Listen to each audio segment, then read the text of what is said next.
Did you see the pair that got hauled into tyres? Aye, all their fancy silk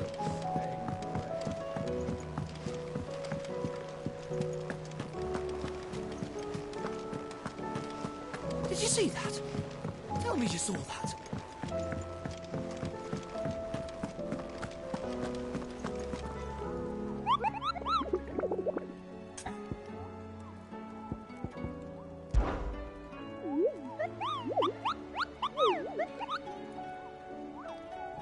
You mean the Iron Kingdom?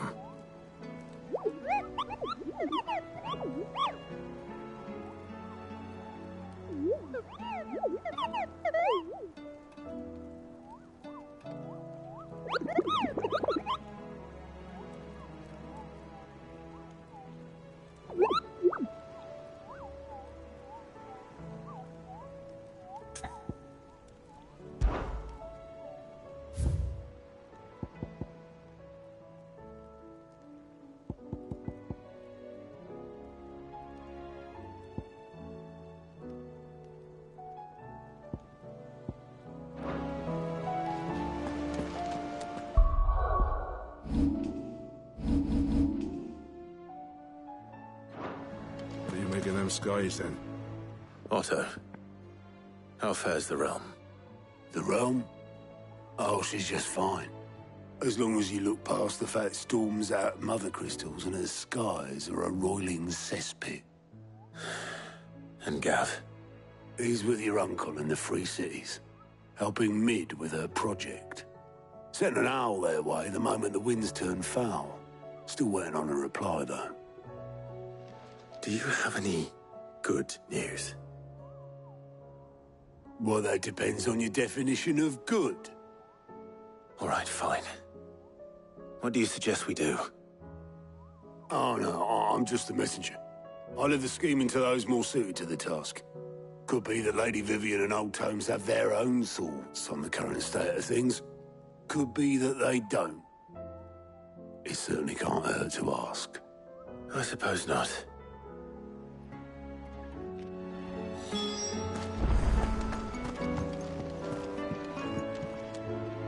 How is it that every one of your little excursions presages some inexplicable catastrophe? Not that you are to blame for the Dominion's fate. No one could have predicted the actions of the Crown Prince. I'm sorry I couldn't save your home. My countrymen are stronger than you think. A few toppled clock towers won't break their spirits. They'll be back on their feet in no time. I hope so. Look at us. Bluer than a pair of bog crabs. Tempting though it may be, sulking will not help us find a solution to this mess.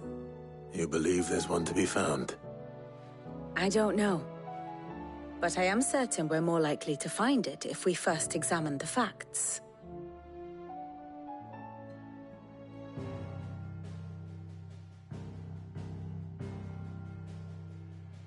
Beneath these darkened skies, fear and confusion reign over Valisthea. Oh, the lands around the fallen mother crystals had already begun to wilt for want of ether. But not like this. Crystals that filled wells and fueled furnaces, now nothing but pretty shards of rock. And those that hang from the people's necks cast nary a glimmer of light to keep the dark at bay. It is only a matter of time before the common folk convince themselves that the end of days is upon us. Yet I fear a swift end is more than we can hope for. While most of the world thirsts for ether, the remainder drowns in it, spawning Akashic in droves. And amidst the hordes of mindless beasts, with magics as like to fail as function, even the strongest nation would falter. Rosaria and the Iron Kingdom teeter on the brink of collapse, while the tragedy in Twinside has all but paralyzed the Holy Empire. Dalmekia fares little better. Rumor has it the ministers fled the capital after the fall of Drake's Fang, leaving their beloved republic to crumble. Waloed, meanwhile, moves in earnest. The Einherjar has been sighted off Storm. The world, in short, is in chaos. It would seem our civilization was nothing but a castle of sand, to be washed away at the whim of the waves.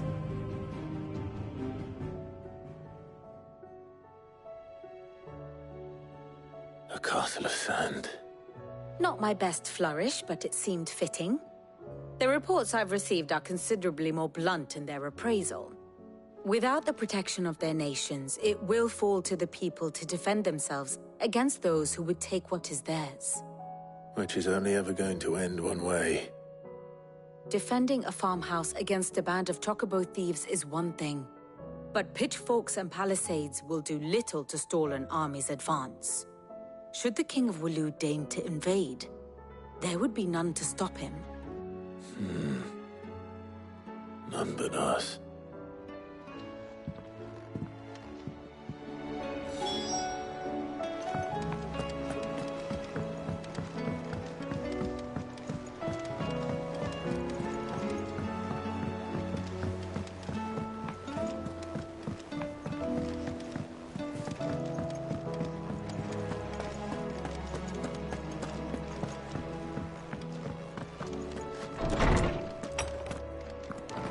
Is a storm coming, Sid? Will there be thunder? Let me guess. You're here about the skies. Is there anything you don't know, Lawsman? It doesn't take a court astrologer to augur the obvious. As for what has disturbed the heavens, that, I believe, is a question the Fallen might be better placed to answer than I. And on the 6th day did the gods tear the sun from the firmament, visiting darkness upon their prideful sons and daughters. But I dare say you remember your childhood lessons on the sins of Zemeckis only too well. You think they're connected? That Ultima was one of the gods responsible? Well, he has certainly exhibited powers that we mortals would associate with the divine. There is nothing divine about him. But he wouldn't be the first god of whom that could be said, now would he? Yet for all the fairy tales that tell of the sins, there is almost nothing in the way of actual historical accounts. Had I the Journal of Moss the Chronicler, I may have been able to tell you more, but alas, I fear all remaining copies have been lost to time. You will forgive me, I hope? Certainly not. Because there is nothing to forgive. Even without this journal, you've provided us ample wisdom. And we will always be grateful for it. Perhaps Otto will be more inclined to share his thoughts when he hears what the others had to say.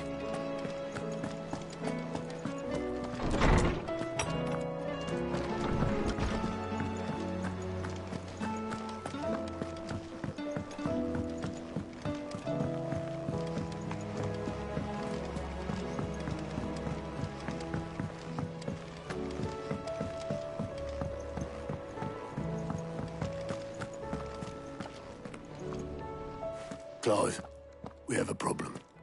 Only one. That would be a first. It would. Actually, there are 3. We had as many owls arrive while you were at the shelves. Martha's got a Kashyyyk out her gates, and talk of monsters roaming the hills outside of Northreach has put the wind up Isabel and her lot. And don't forget Dalimil. Lubor says the village was raided by bandits. When it rains... It fucking pours. The Cursebreakers are spread thin, taking stock of the damage in the Dominion. And even if I could get word to all of them, I doubt they'd get here in time to make any real difference. Which means there's only 2 people who can. Jill and I. Let them know we're on our way.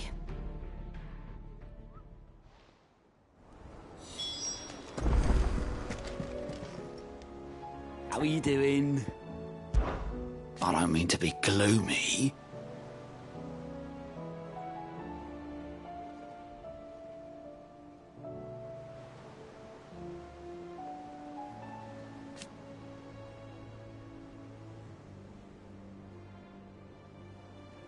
They need all the help they can get.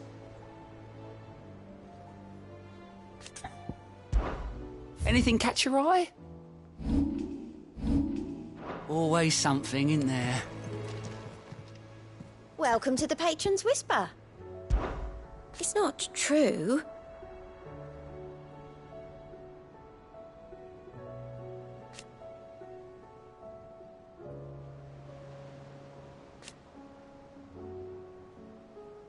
We've lost so much already.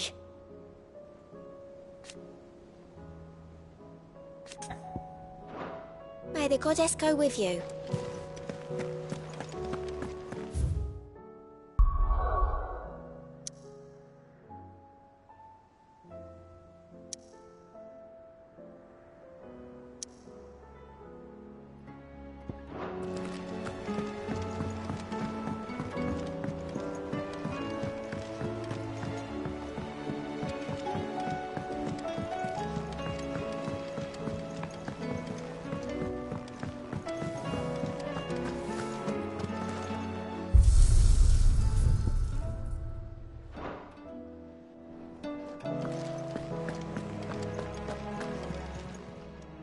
Still alive, are you?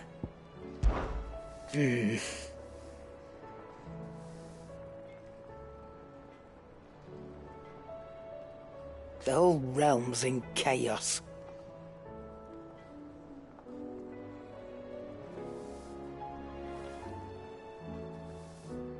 But as the old saying goes,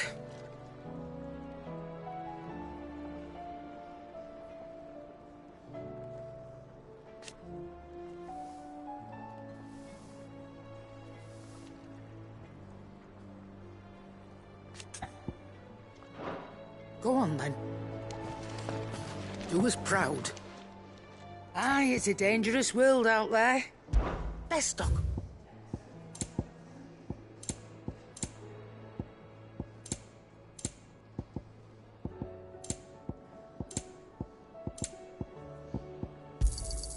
You're rubbing me blind, you know.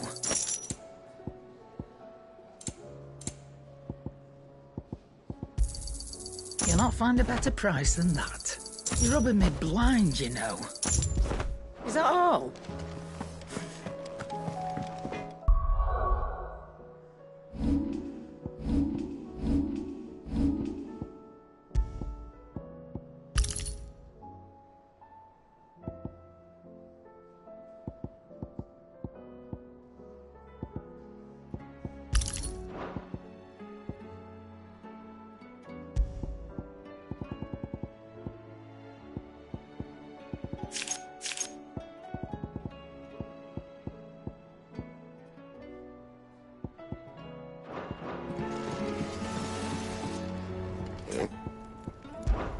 Fraying about us, guys.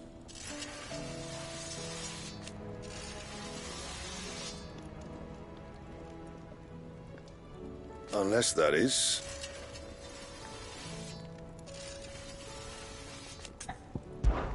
So, what'll it be?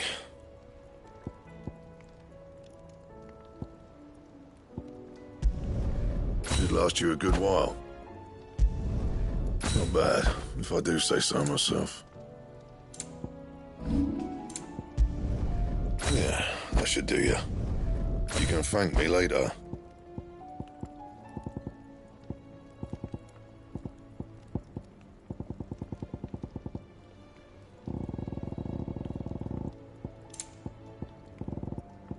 Anything else?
First we find Isabel.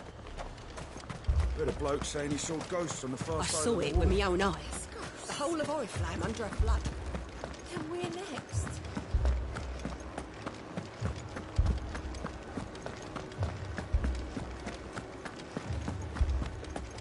I can't do it.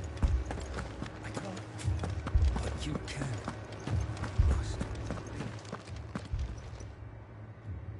My lord. My lady. We received the dame's message. There have been sightings of strange creatures, I understand. With the blue eyes. Yes.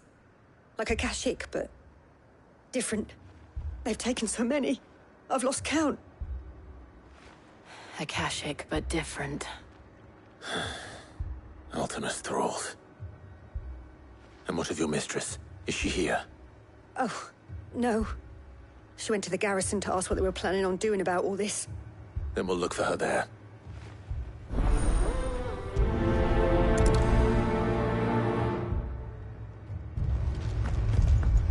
More arrived from the capital this morning.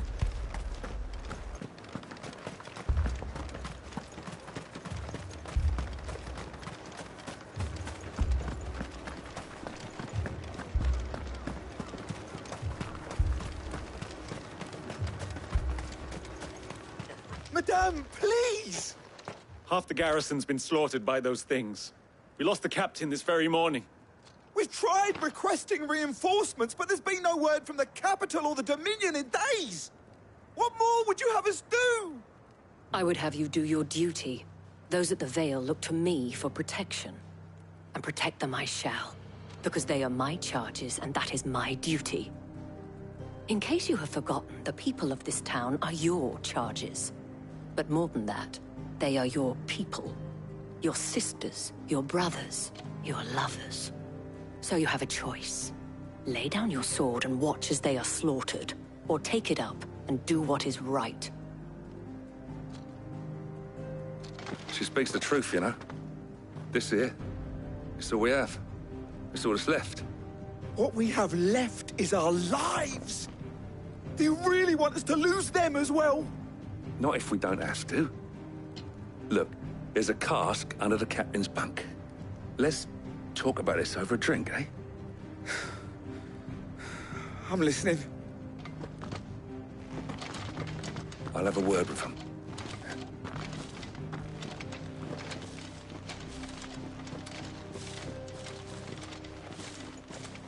Ah, Clive. I didn't expect help to arrive so quickly. And sought to take matters into my own hands. It was a noble effort. But I thought you might still need some support. I'd like you to consider my needs. What we need to consider is where the creatures came from. The way the survivors speak of them, one would think they appeared out of thin air. And perhaps they did. It's hard to know what to believe these days. We'll talk to the survivors.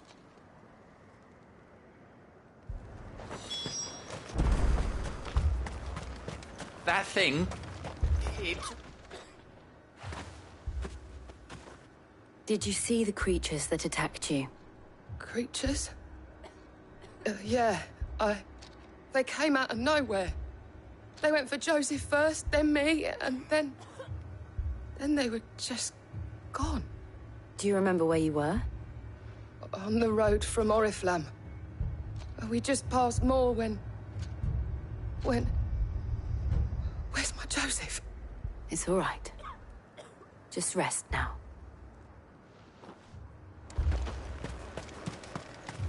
It's all right. Give me your arm. You're a pikeman, yes? What happened? I've got family in Moor. I heard the flood was spreading, so I went to see if they were all right. And a pack of them glowing things found me in the meadow. I ran for my life. I never did get to the village. Leave that to us. At least we have an idea of where the thralls might be now. We should head for more. I truly am.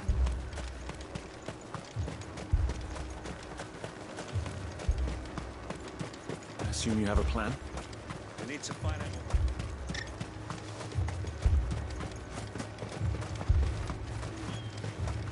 It was all they could do to escape. They just left the bodies there in the flood. Ready, girl? Run like the wind.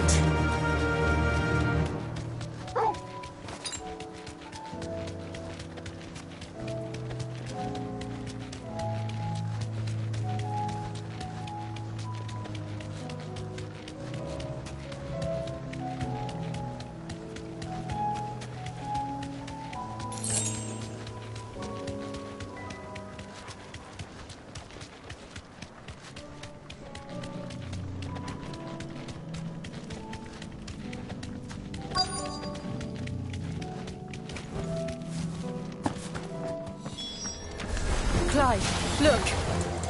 I see them. With me!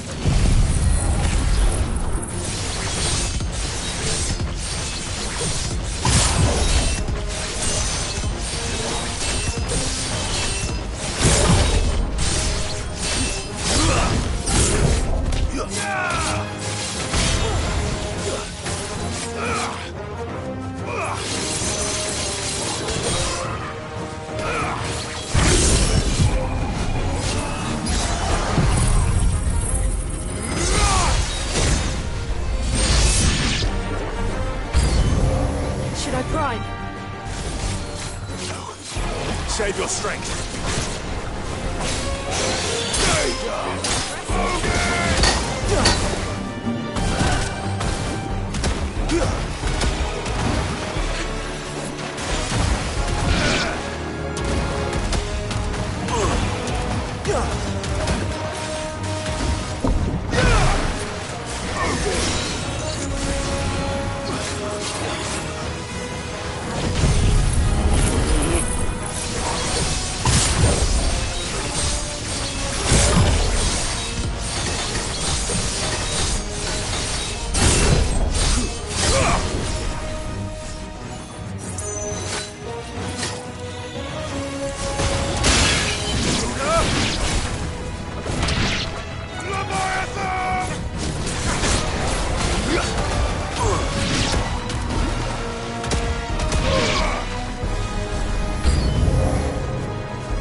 Do you think there are more?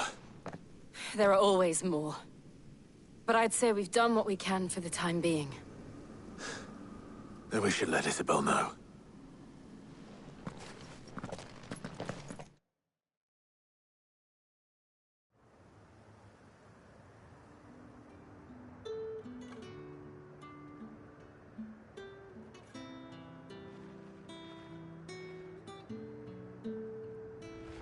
You have the town's thanks. Don't thank us yet. There will be more. Many more. And you'll need to be ready for them. Oh, we shall. Isn't that right, Captain? Yes, milady. The garrison will be ready. Philippe here has convinced most of the men to remain at their posts. For now, at least. Hearing that the Dane would look kindly on any man who committed himself to the task certainly didn't hurt. It's not the most selfless of motives, I'll admit. But whatever it takes, eh? Now me, I never needed convincing. I became a soldier to protect the people I love. And the people I love include the one standing before me. Handsome and chivalrous. Now, if you don't mind, I have sentries to post. Milady.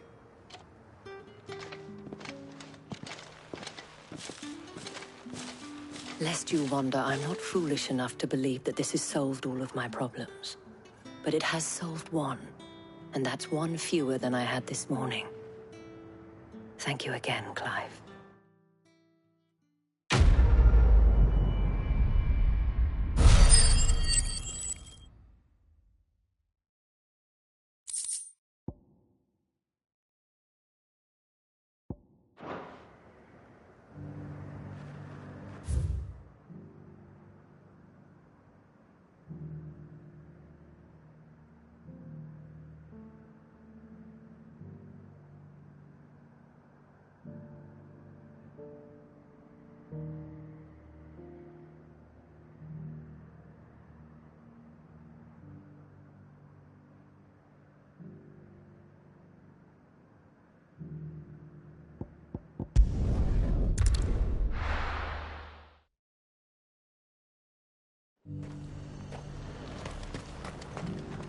Do you see anything you like? I'll be here if you need me. Why, you stole it.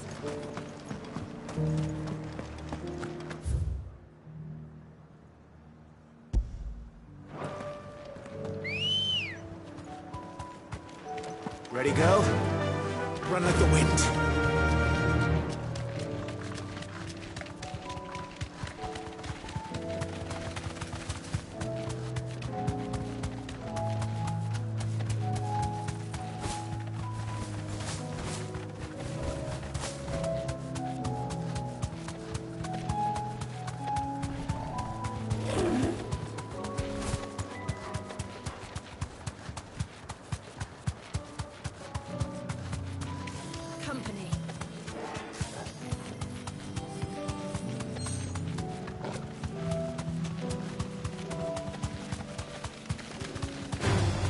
This might take a while.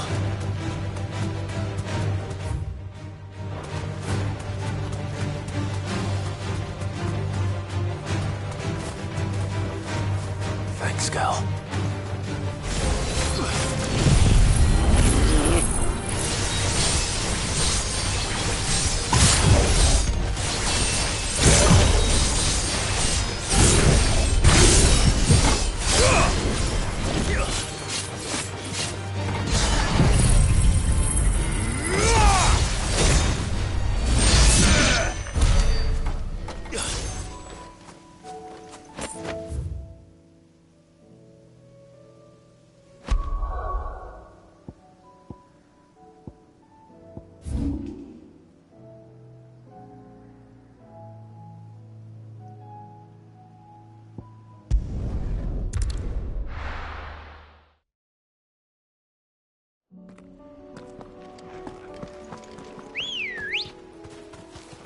Ready, go? Yeah!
I needed that.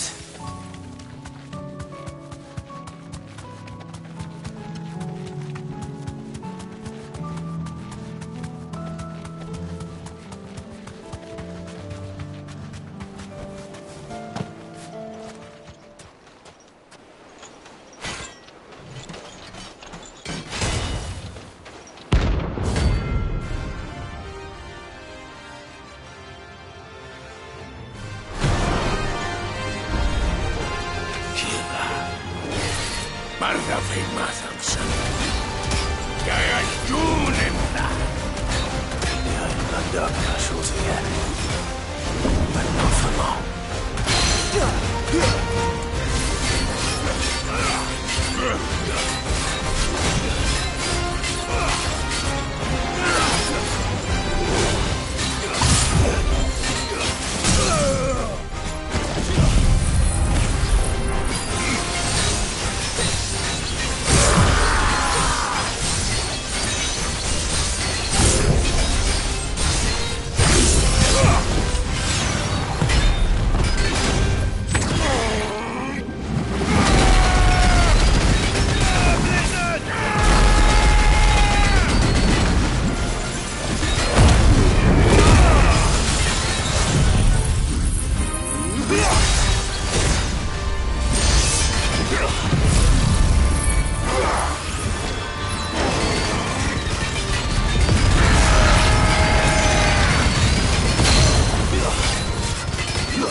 No more vengeance.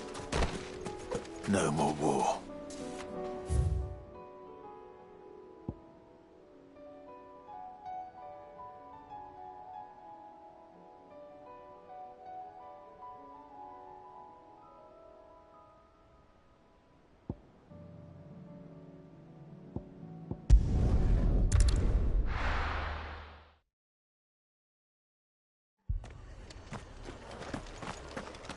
This man's gonna die if we don't get him to a healer. But all our beds are taken. Martha, it's good to see you. And you, Clive. Jill? Otto said you'd been attacked by a Kashik. What exactly happened here? Those skies are what happened. Not long after they fell dark, we had our first visit. There were hundreds of them. Tried to storm the hill. Only a handful made it up here, but that was more than enough. The rest are still down there now. And while we have a few willing fighters holding them back, they're sorely outnumbered. What do you think, Clive? That we join the fight? I thought you'd never offer. Now, where I need you is the Fallen Gate. That's where the fighting is fiercest. Let the men know you come to help. Something tells me they'll be pleased to see you. We're on our way.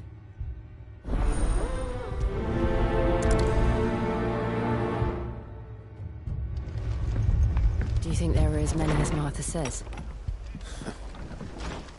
More.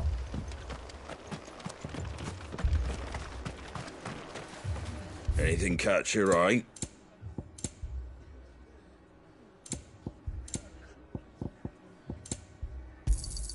Thanks very much.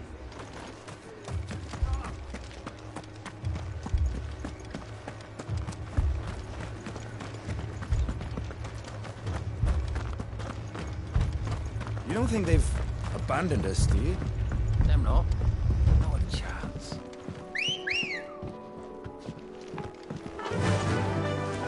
Run like the wind.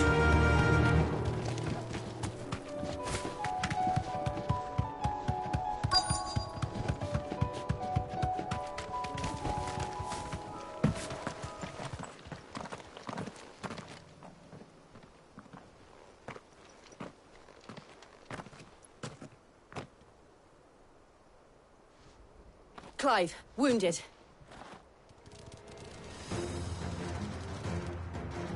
We deal with the Akashic first.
These men don't have the look of hired swords.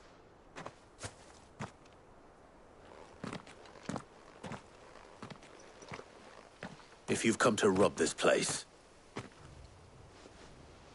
You are mistaken, my Lord Rosfield. We're here by Madame Martha's leave. How do you know my name? Forgive me, my lord. There wasn't time for introductions. We're with the Guardians of the Flame. Wade's men? But how did you come to be here? Where is your commander? Sir Wade left earlier with a scouting party to find out where the Akashic were coming from. Did he?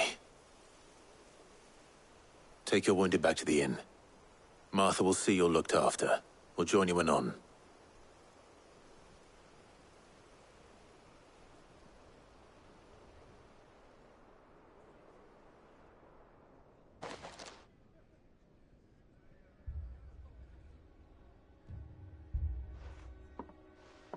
And to think you took them for thieves.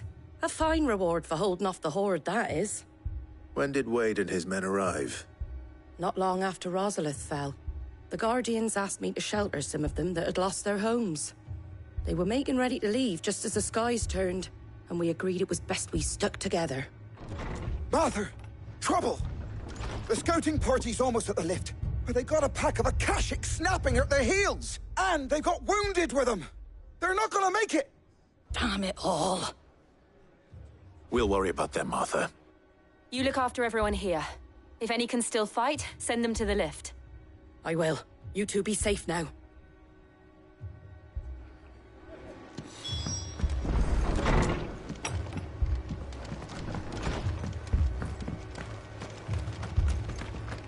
My brothers. Mad dogs. The lot of them.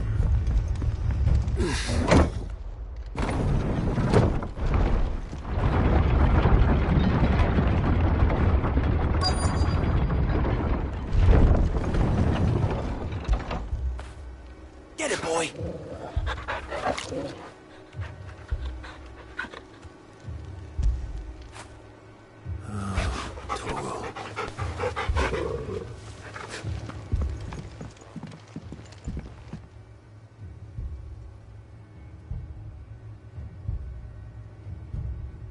Squire, I need you to get those who can still walk up the lift to Martha's. But what about... I didn't ask, Oscar. Sir. Sir Wade. Lord Rosfield. If you aren't a sight for sore eyes. Martha seemed to think you might need some help. And by the looks of it... We thought we could sneak by them. But we didn't know there would be so many. How could we have?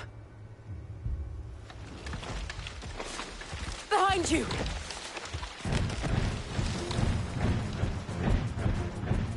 Damn it! We need to get the injured to safety. Do you think we can hold them off? We can certainly try. Are you with us, Sir Wade? Always. Then let's do our duty.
Is anyone hurt?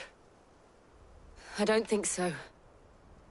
And yet again, you've pulled me from the flames. It's just a pity I keep walking into them. You've never been one to shy away from danger, Sir Wade. Like any shield worthy of the name. I see you're all in one piece. Martha! Is something wrong? The lookout saw smoke coming from down Eastpool way. Too thick to be a hearth. A second horde. Feel like finishing the job? Always. Jill and I will make for Eastpool. You'll need to move the injured without us. Don't you worry about them. The moment my men are safe, I'll follow. Good luck.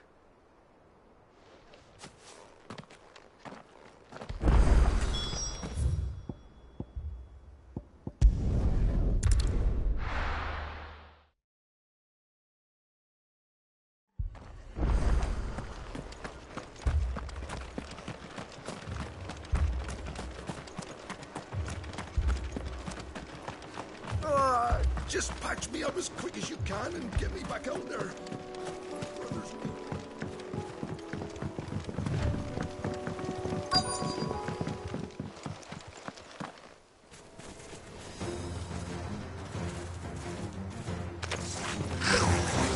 They're headed for the rest. We have to slow them down. Martha and the others won't be ready.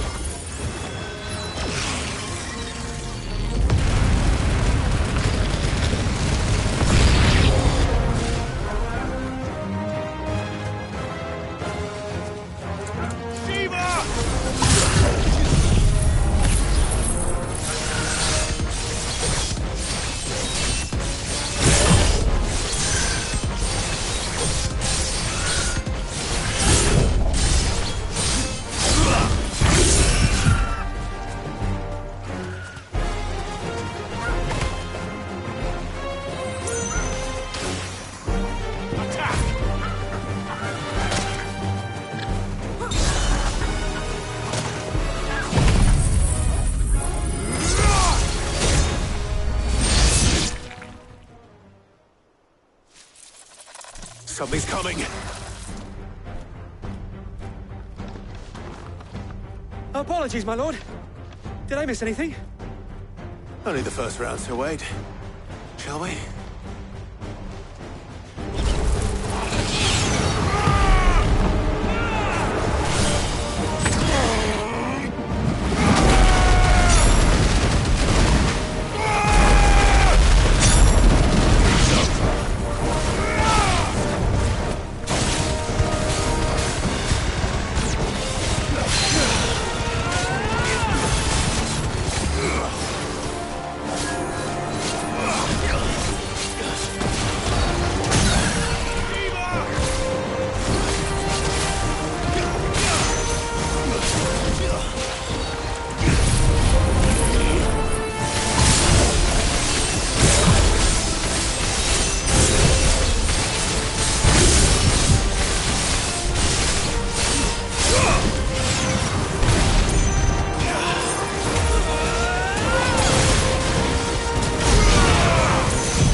Do you see any more? No. I think that was the last of them. But it won't be long before the next lot arrive. Then we make for Martha's while we can.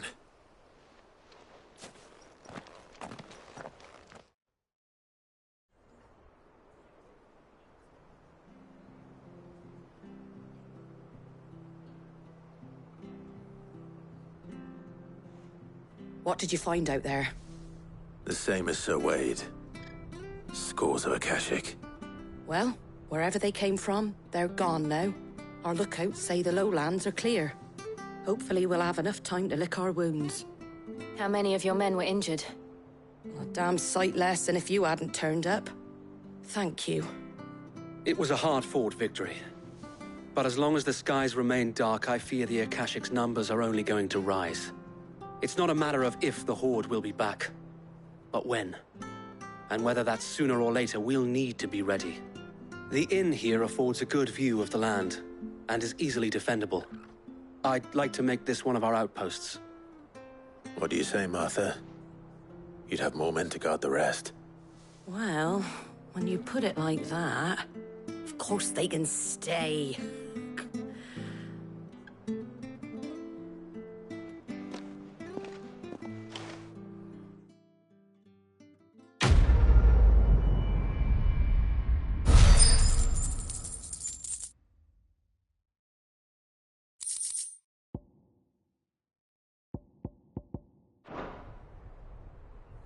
My lord, there's someone I'd like you to meet. Oscar, over here.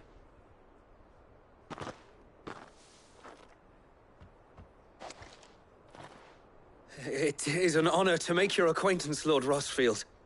I am Oscar. Oscar of House Murdoch. Murdoch?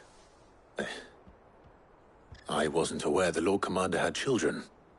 Oh, he didn't. But his brother, my father, did. I am Sir Rodney's nephew. Well, go on, then. It's not for me to ask him. Yes, Sir Wade.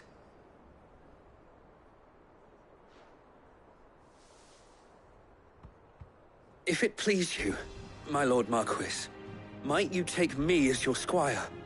I would learn the duties of a shield from the finest. I'm sorry to disappoint you, Oscar, but I'm a shield no longer. Nor was I ever the finest. And spending time in the company of an outlaw hardly seems a fitting education for one aspiring to take his oaths. My Aunt Hannah once told me that a man is not defined by his title, but what he does in its name. You have accomplished much since taking on the mantle of Cid, winning no little honor in so doing. And I would sooner serve under an honorable outlaw than an unworthy shield. Not that Sir Wade and the other Guardians are... I mean to say that, they're... It's all right. We know what you mean. There is only so much the boy can learn from me, my lord. But a squire... Would that really be so bad? You were a squire once. And I'm certain Sir Rodney would approve.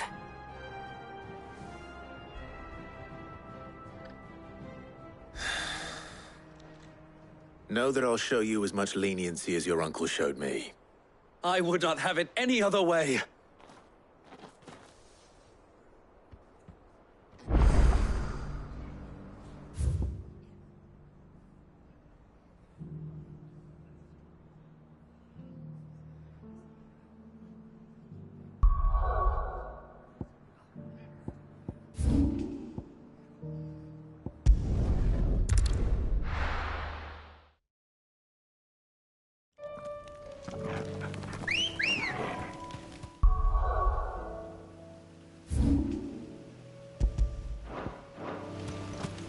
Good girl.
Commander.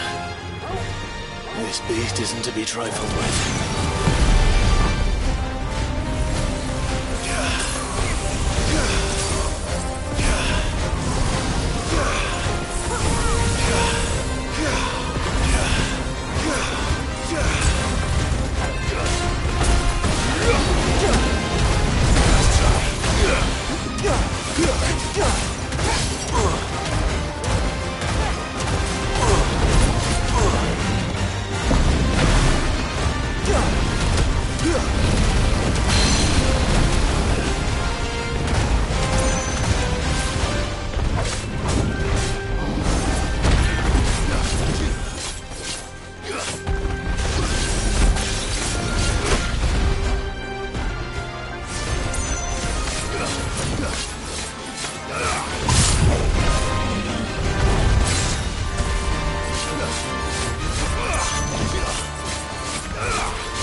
Definitely not to be trifled with.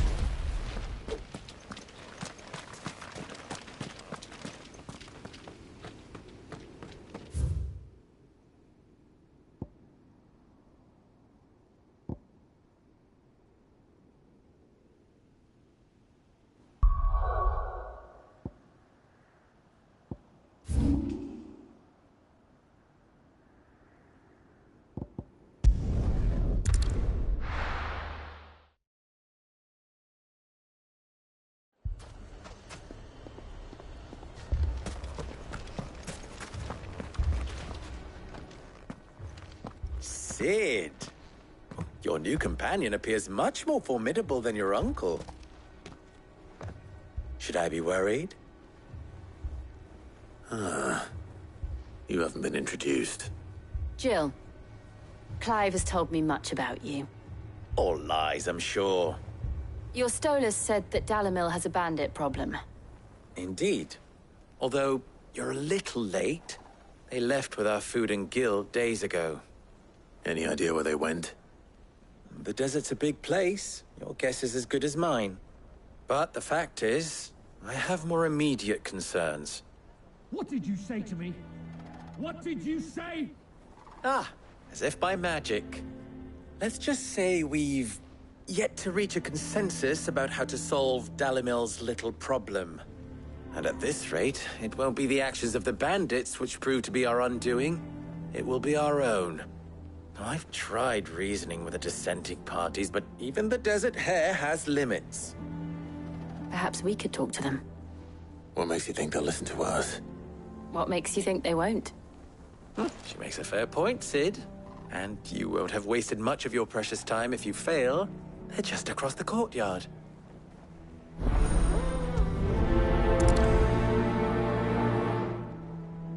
Suppose we just follow the shouting.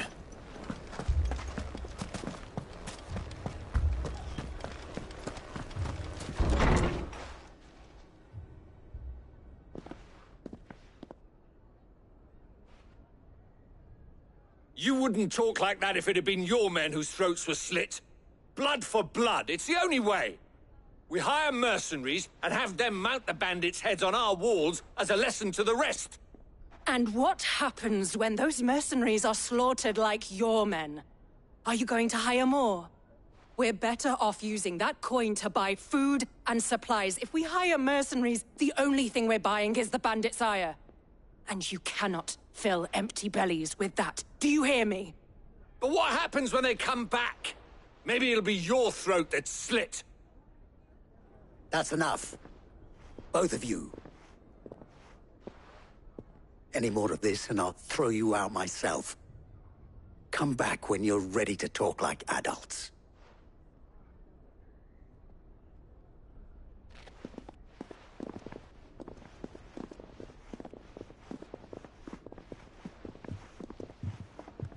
Victor. What's he doing here?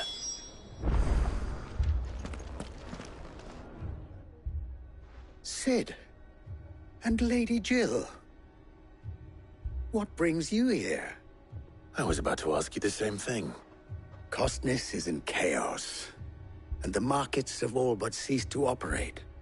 The Briar's Kiss here in Dalamil is the only place I can reliably obtain supplies. I was here to do just that when Master Lubor told me of his troubles. He thought I might be able to talk some sense into these fools. But if you're here, I suppose his patience must be waning. Who are those people? Those were the thorns in Lubor's side. And the reason this place might be headed the same way as Costness. It's these accursed skies. The darkness is enough to drive a man to madness. Or an entire city, for that matter. We're still working on the skies.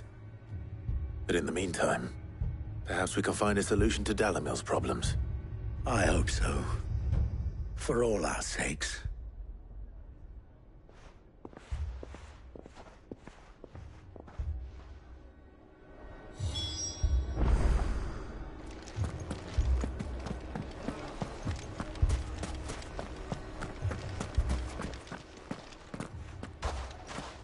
So, you see my predicament? What I saw was a room full of people who were angry and afraid. And with good reason by the sound of it. But if left to smolder, that anger and fear could set the entire town alight. My thoughts exactly. What to do? Both sides wish to protect their homes and livelihoods, if only they could agree on how. But as long as they are divided, we are vulnerable. And if there's one thing bandits like, it's an easy target. What would Sid the Outlaw suggest? Well, if it were my namesake, he'd let them choose for themselves and be on hand to pick up the pieces when it all went wrong. That sounds like a recipe for disaster. A recipe for disaster is precisely what it is. But perhaps that realization would be enough to make them question the ingredients. While it's plain neither Conrad nor Natalie will countenance the other's proposal, it may still be possible to make them doubt their own before presenting them with a third option. And that would be? To pool our resources and save the city ourselves. Why fight each other when all that fear and anger can be directed at the bandits? It appears we have a plan of action. Victor, pay Conrad a visit. See if you can't convince him of his folly. I'll speak with Natalie. As you wish. Your faces are not well known in this town. That may prove useful. Don't worry, Victor and I will do most of the talking. You need only play along. Play along? What he means to say is yes.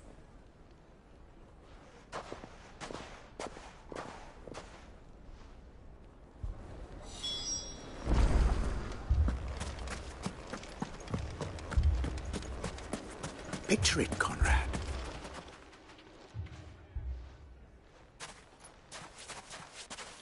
Ah, here she is. The Lady of the Spear herself.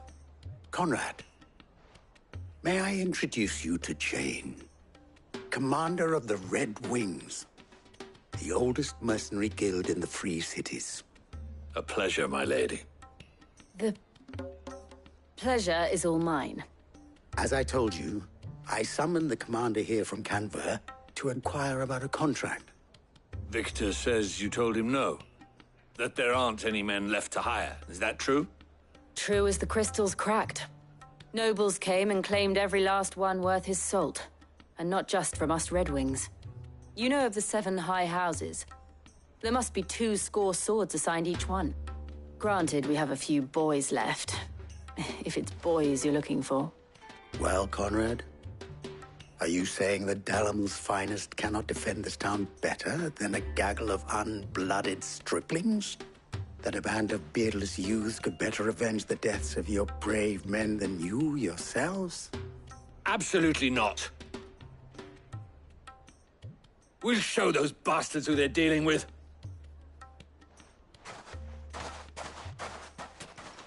I can't believe that actually worked. Conrad's not what you call the brightest candle in the crypt. And there's a reason why I had you do the talking and not Sid. Well played, my lady.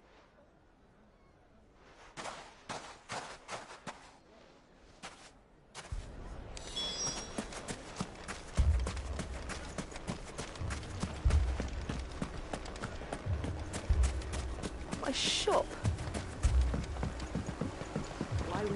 If I had my pickaxe, I would... I mean, it may still be possible to buy some. Ah, here he is now.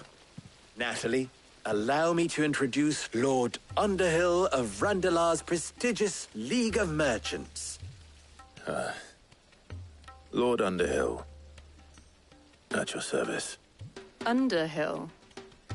I was just telling the good lady of our conversation, my lord, and how you were lamenting the state of the capital's stores. Lubor says that not only are the granaries almost empty, but that war and the Blight mean this season's harvest won't be enough to fill them for winter. Indeed, certainly that is the case. The nobles in the capital are buying up the city's stocks of barley and wine, driving the prices higher than most commoners can afford. It is only a matter of time before the peasants revolt. It is worse than I thought.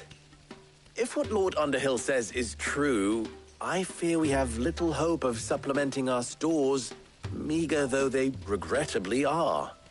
And while I applaud your endeavors to dissuade our more bellicose citizens from seeking vengeance, I sense Conrad is not wrong in his assessment of the bandits' likely return. Which means that now, more than ever, we will need to secure what little we still have. Food, weapons, herbs, everything. If our humble town is to endure not only this hardship, but those that are certain to follow, we must stand united. All right. If it will help to protect my home, I'll do it. But you needn't have gone through this charade.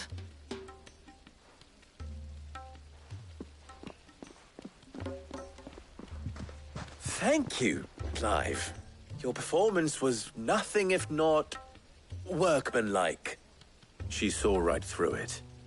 I didn't say it was good, merely that it produced the desired effect. Now, my scouts should be returning shortly. Meet me back at the Briar's Kiss, and we shall see what we face.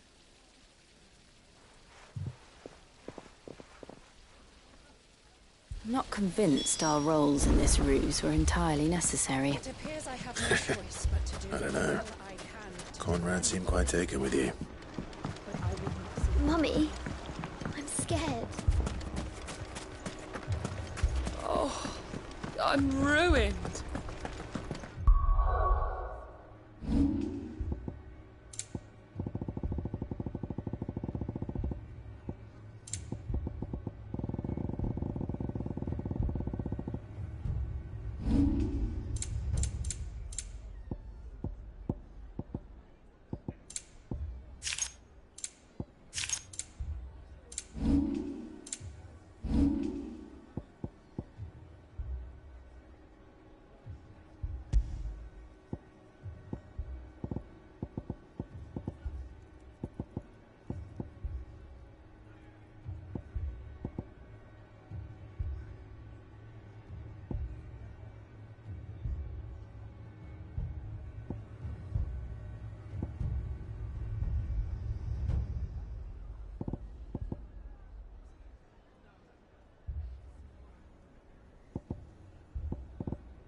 Good news, Sid.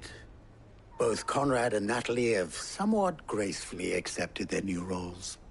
With time, they may even learn to... Time no longer appears to be the luxury it was before lunch. I take it your scouts found the bandits. Technically, it would be the bandits who found my scouts. It appears they march for Dalimil as we speak. All of them. You're not serious. They don't just want food, they want the whole damn town.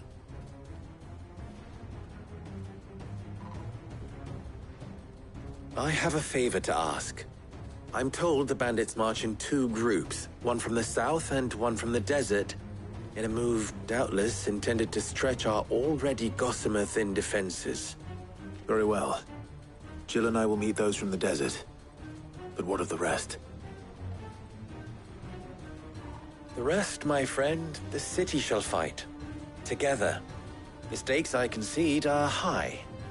But if this does not unite Dalimil, nothing will. That is a lot of faith to put into those who had their hands around each other's throats but a moment ago. Then it will be for us to see that their hands are kept occupied. And I do mean us.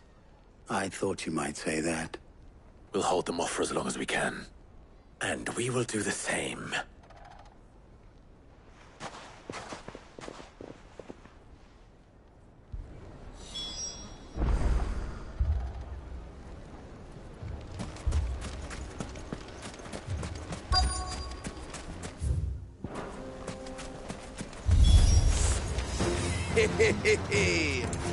The women folk have come to welcome us.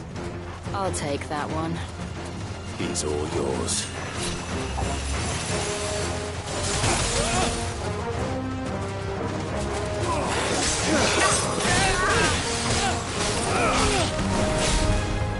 Waters rise!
The townspeople. Could they have held out? I don't hear any fighting. What do you think? That we should hurry.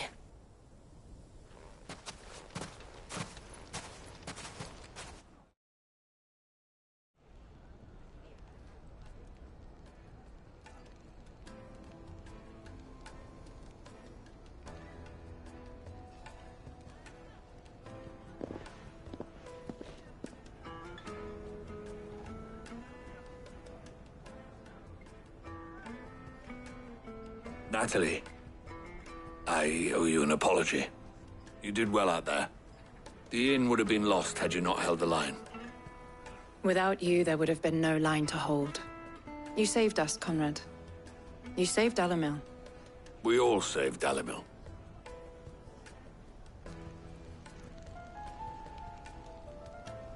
Conrad seems to have had a change of heart. I'd say they both have. I take it from your presence that our visitors from the desert won't be joining us either. Pity. The plan worked, Sid. Granted, it only took an army of bloodthirsty bandits at our gate. Calm now, Victor. Why quibble over the details? We are united, and that is all that matters. As for you, Sid, you fight considerably better than you act. I'll take that as a compliment.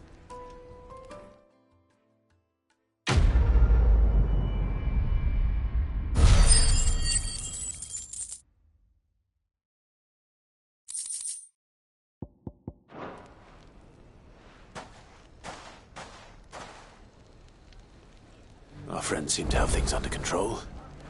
For now, at least. Let's go and put Otto's mind at rest.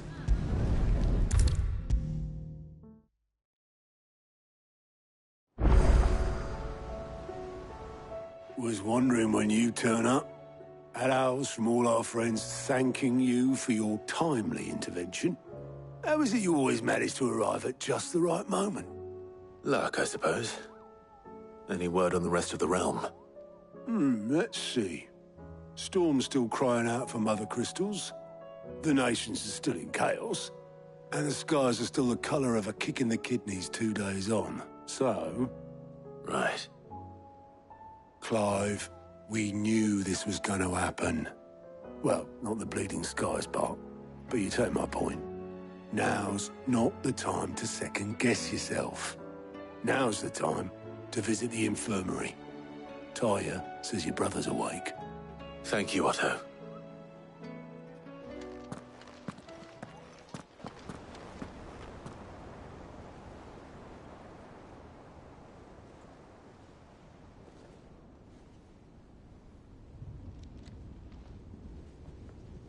So it was not Sylvester, but Olivier who served as Ultima's puppet.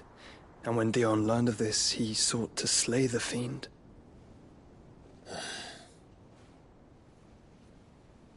Only for his father to take the spear that would have freed him. Enough to drive a man to madness. Small wonder he hasn't stirred. I would be afraid to wake. Had I but reached out to him sooner, warned him of the threat Ultima posed. But now, both an empire and her prince lie broken. Joshua, what do you know of Ultima?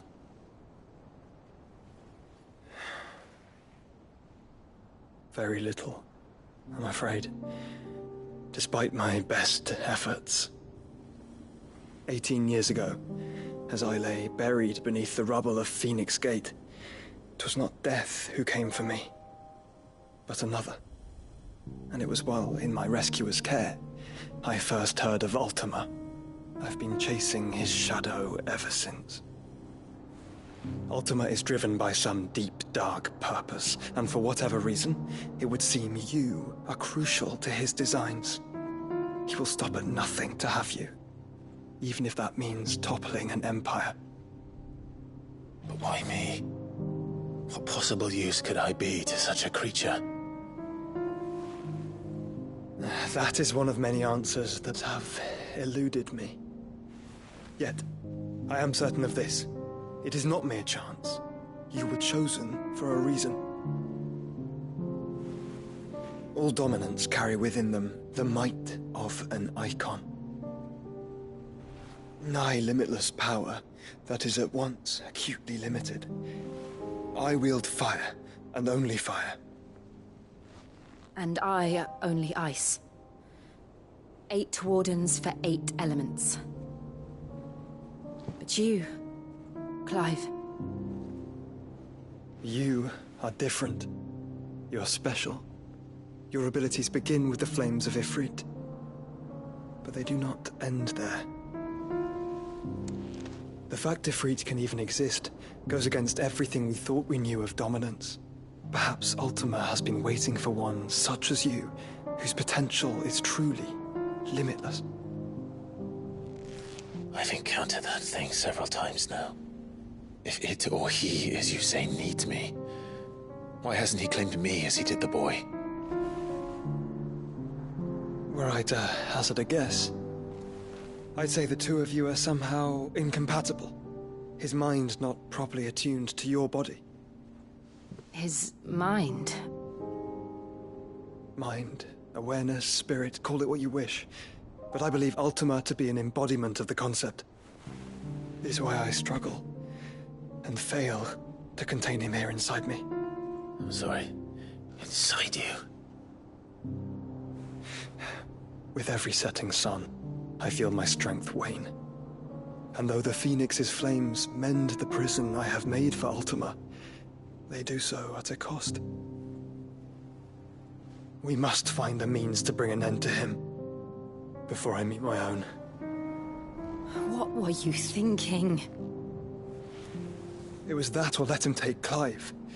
And I've always had a soft spot for my brother. But that doesn't mean you should sacrifice yourself to save me.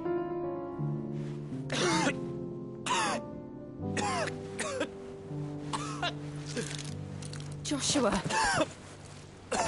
Clive! It's Gav! There's an army of Akashic at the gates of Canver.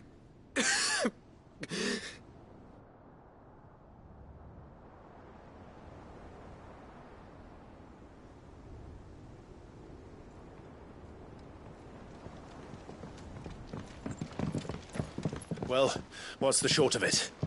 It's all Tyre told you. The capital of the Free Cities is under siege by an army of monstrosities. The City Guard are doing their best to stem the tide, but numbers ain't on their side. What of Lord Byron and Mid? Were they able to escape? No, but they're all right for now. They're hiding with Gav at midship. We have to get them out of there. And we shall. Otto, prepare a Stolas. Tell Gav to stay exactly where he is. Understood. Vivian, what's the swiftest route to the Free Cities? That sounds like a question for the map. Look here. This road, through Tabor, should provide the least trouble. Good. What a coincidence. Tabor is exactly where I'm bound. Joshua, bed is where you should be bound. You don't think I told him the exact same thing? Were Tyre not such a talented healer, I would surely have been inclined to agree. But, thanks to her ministrations, I feel I may safely rejoin my attendant, who was to wait for me in Tabor if we became separated. All right, we travel together. Clive. If he stays close to me, he'll be fine. Thank you, brother. I'll look after him.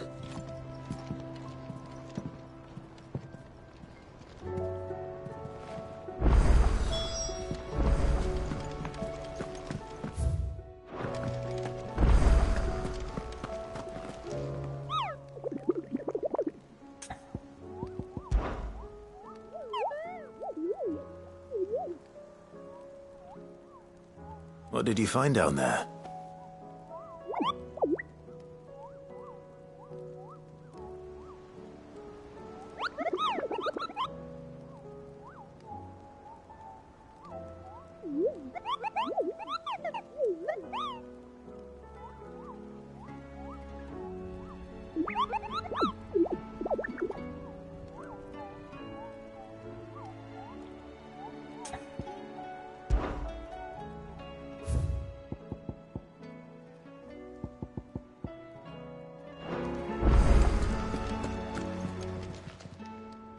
Oh, I wasn't expecting you back so soon. Come to claim your just desserts? All yours. You earned this. Come again. I may have more for you.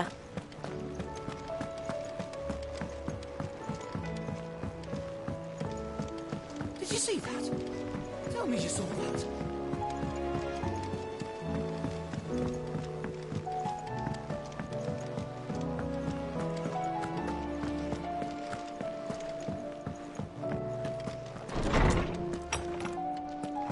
Is a storm coming, Sid? Will there be... Sid, perhaps you can help me solve a mystery. I can certainly try. Who's gone missing this time? It's not who, but what. Mid's scales, the ones she made for her workshop.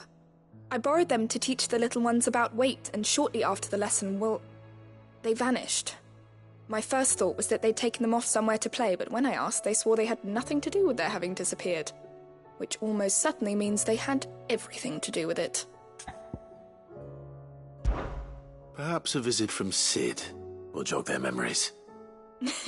I think it just might. Thank you. I don't like to imagine that my pupils would lie to me. But if they have, I'll have no choice but to discipline them accordingly.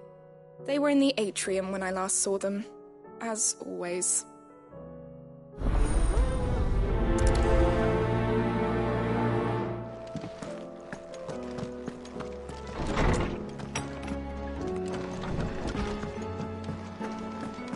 Seems the hideaway has lost its appetite. Blasted book! Here, you put me in this situation, Clive. You can bloody well get me out of it. I need a hand with a recipe.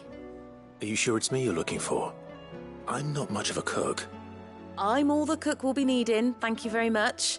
What I want from you is a little of your time, right? Oh, and perhaps your sword. You remember Ivan's stew, right?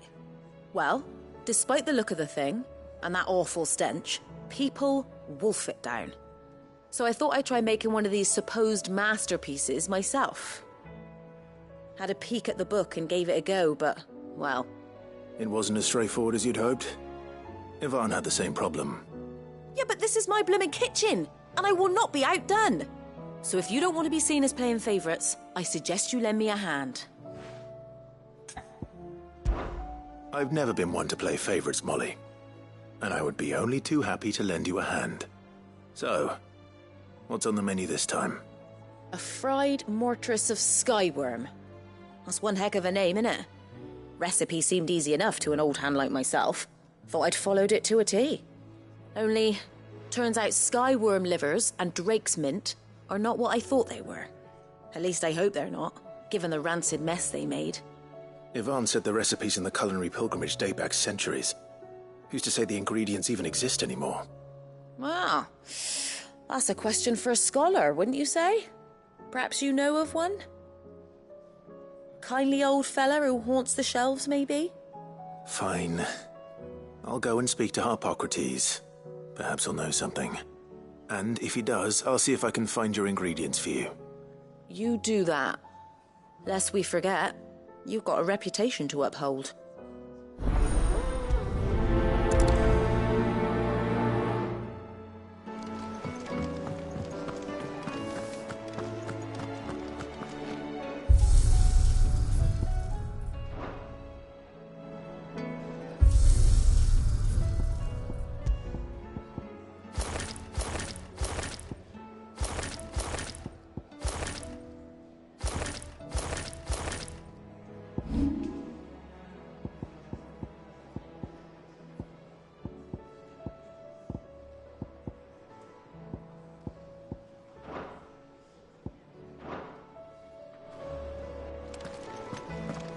Did you see the pair that got hauled into tyres?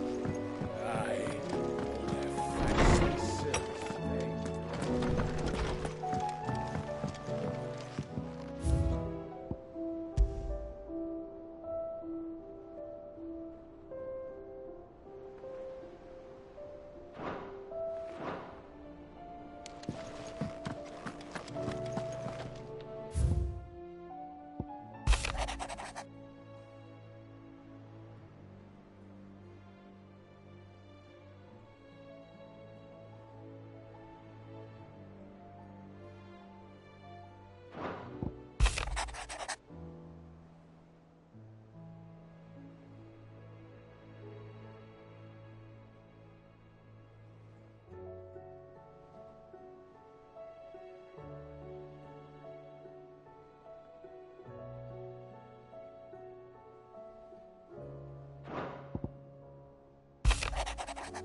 Rutherford.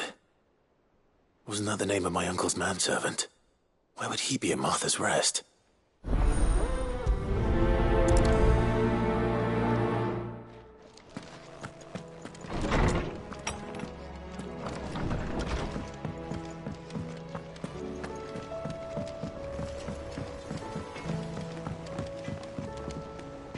What am I gonna do? Oh.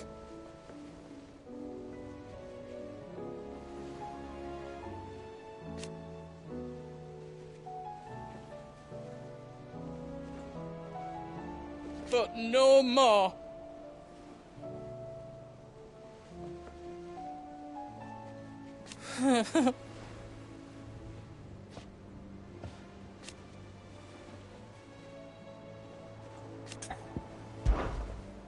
Is everything all right, Goots? You seem more discomposed than usual. Oh, I don't know what that means, but I'm in a bit of a muddle. Oh, I think Nan might be in trouble, and she's... It's all right. You can tell me. Oh. Yeah. There was a trader came by. One of our usuals, like. Said he'd heard some rotten rumours about her down Dalimil Way. Folk are saying she's been selling to bandits and cutthroats and that. I mean, she's fond of a chance to make a coin or two, aye, but she'd never do business with baddies. Especially not the kind who go hurting people who haven't done out. I wanted to ask her about it myself, but I'm scared she'll give us a tongue lashing. She'd never give your tongue a lashing, though, would she? Don't worry. I'll speak to her. Oh, thanks, Clive. You'll let me know what she says, won't you? Of course. I'm sure it's all just a misunderstanding.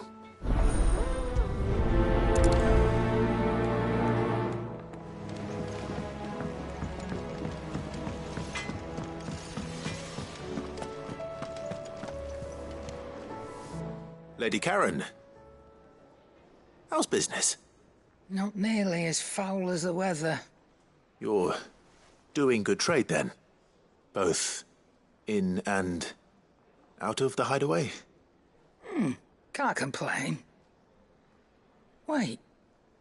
What exactly are you getting at? Not once in 5 long years do you pay my affairs half a care, but here you are today, raking me over the coals like a bloody popoto? Just asking. Out of interest. All right.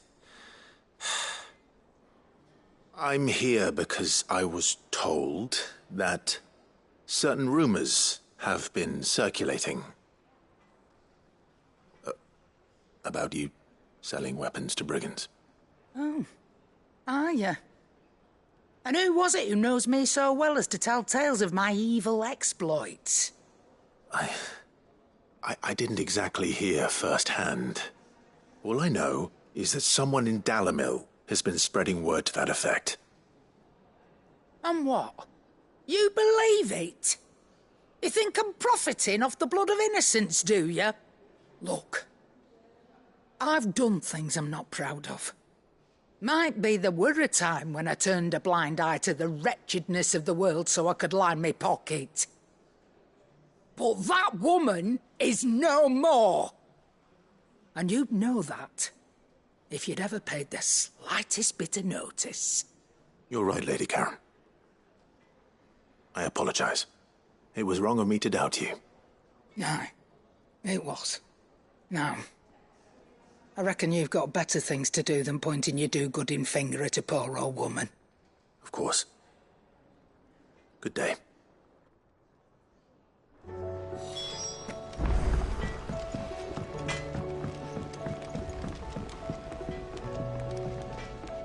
I spoke with Lady Karen. What did she say?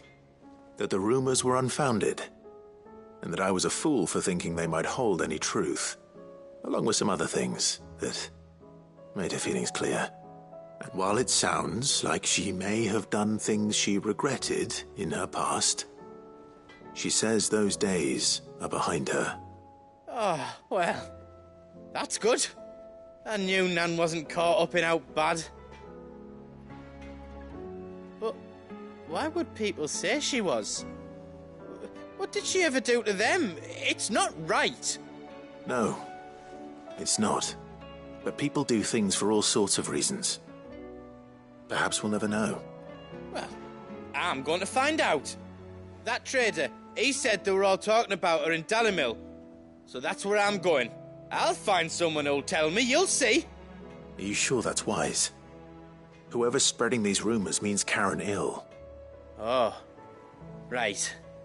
But that's why you'll be coming with me, isn't it, Clive? I suppose it is.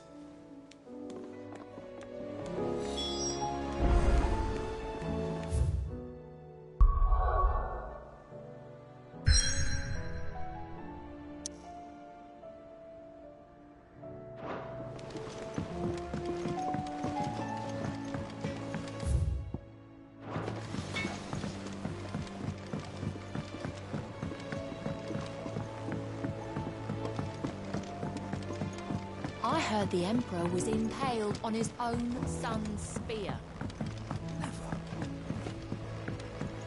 We're all gonna die! You hear me? The Akashic are coming and they... What do you reckon we should do? I say we should...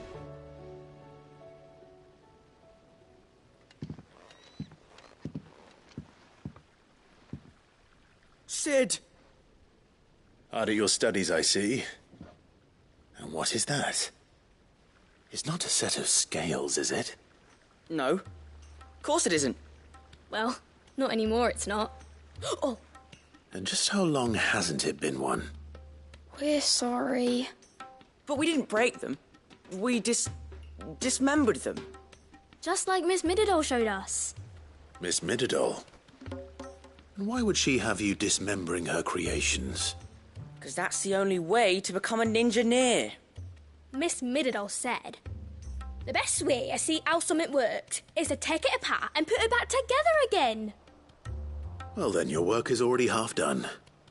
Carry on. About that. The taking apart was easy enough, but it's the putting back we can't work out. Speak for yourself.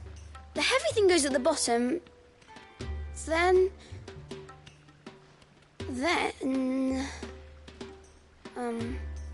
You three need to learn to take responsibility for your actions. So let's have a look at these parts with fresh eyes, shall we?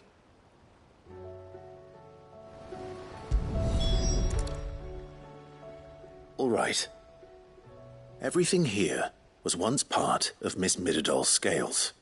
Every piece has its own role to play, and each is just as important as the others. If even one of them is missing, the scales won't work. So let's think about what those roles might be. You already know one of the pieces. The body. Its role is to support everything else. But what of the others?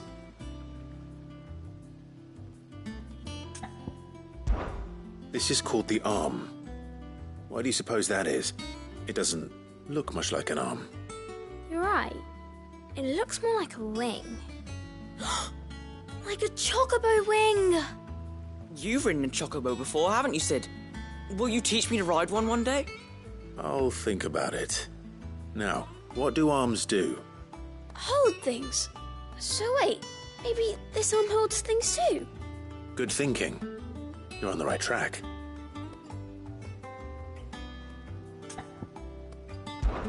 These round parts are called the pans. You all know what a pan is, don't you? I do. Molly uses them in the kitchens to fry bangers. But these aren't for frying bangers, you idiot. They're for weighing stuff. But what if I wanted to weigh Goots? I don't think he'd fit on that little thing. Probably not. What are the chains for? Holding the pans up? Well spotted. Which means something must hold the chains up in turn.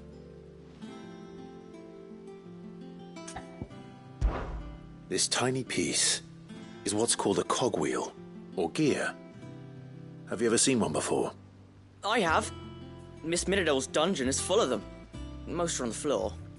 She puts them in all her inventions. They spin round and round and round and round and... That's right. They're very useful when you want to make things move. Do you remember if there was anything on the scales that moved? I remember the arm moved when I tried weighing an apple. And then somebody ate it. Not my fault. You shouldn't have tried weighing it before lunch. You know what part's supposed to move and how it's supposed to move. So, let's put the pieces together first, see what doesn't move, and then stick the cogwheel to that. Not a bad idea. You see? It's not so difficult. So, now that we've taken stock of the parts and learned what they do, what do you think? I think we've got it. Then here's what we'll do. You tell me what goes where, and I'll put the scales together. Well, obviously you need to start with the body. All the other pieces fit onto it, don't they? And the arms go on the body, just like real arms. Or wings, if you're a chocobo. And then the arms hold the pans by the chains. Very good. Let's see if that works. There. All finished.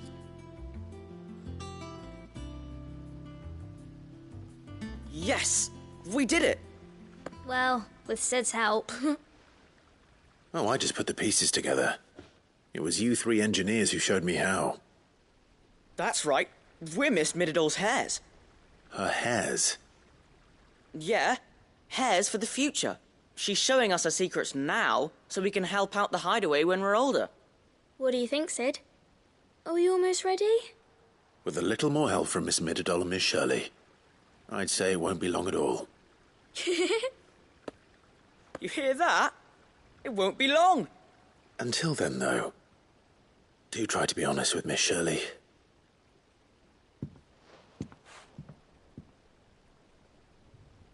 Hey, look! We never used the cogwheel. You don't think Sid forgot about it, do you?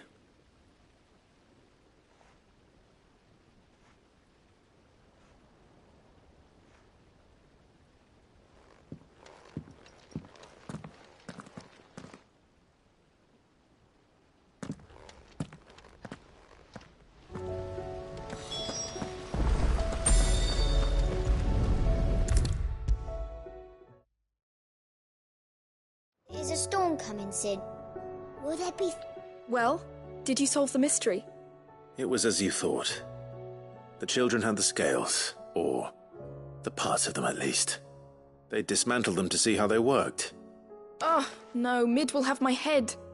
Thankfully she won't. This might even have been her idea, although I was the one who ended up teaching the lesson. I'm so sorry, Sid. I know how busy you are. I shall see that the children are properly punished. Please, there's no need. Mid seems to have taken the three of them under her wing. She's even calling them her heirs. She'd have them follow in her footsteps. And her father's. I see. Sid, do you know why Mid has been spending so much time at the hideaway of late? She told me it was because her studies have been interrupted by events in Canva. Is that not true? No, it isn't. The university offered her a commission. In exchange for full tuition, room and board, they asked her to oversee the design of several new war engines. To anyone else it would be an opportunity, but to Mid, who lost both her parents to war, it was a bitter pill. One she was none too keen to swallow. But that should come as no surprise. She's only ever cared about bringing people hope. The very last thing war can be said to do. Which explains her heirs. She's working to give them a better life. And so should I. What's the odd engineering lesson? Ah, you've given them far more than that. And I'm sure they're very grateful.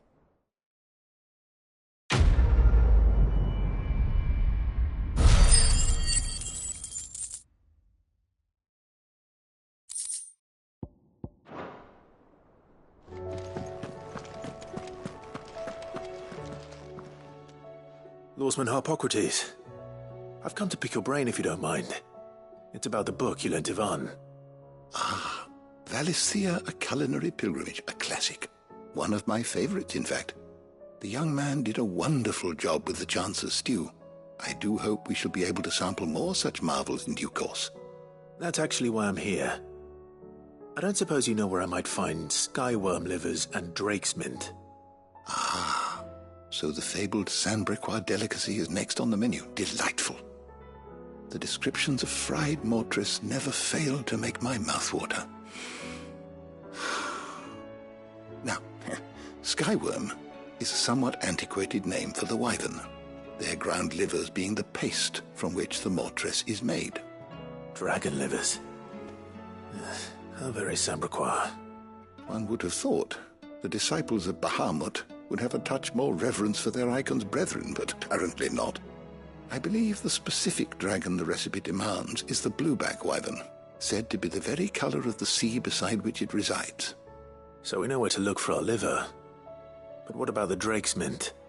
Saint's bonnet in contemporary parlance, a herb which grows along the North Reach coast. I gather that one can locate the cheerful yellow flowers by their heady scent alone, so I'm sure you'll have no trouble finding them. I may add that people once believed game was best served with the flora that sustained it in life, in which regard fried mortress of skyworm is undoubtedly a typical dish of the time. Meaning that if I find one, I find the other. To Northreach, then. Best of luck, Clive. And do save me a bite once the dish is complete.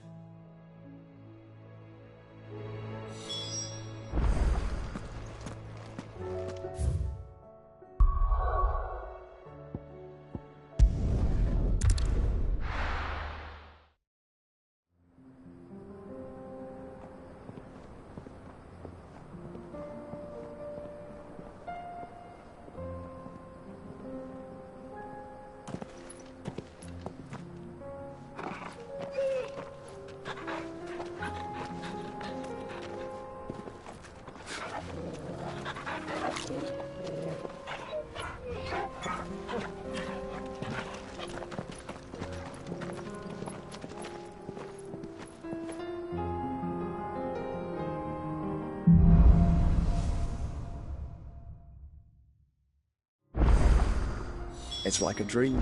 The four of us out walking like we used to. Enjoying this, are you? Gav and the others could be in danger as we speak. You're right. I'm sorry. Yote is a fine scout. If Canville was attacked, she will already have begun gathering information. Tabor isn't far. We should pick up the pace.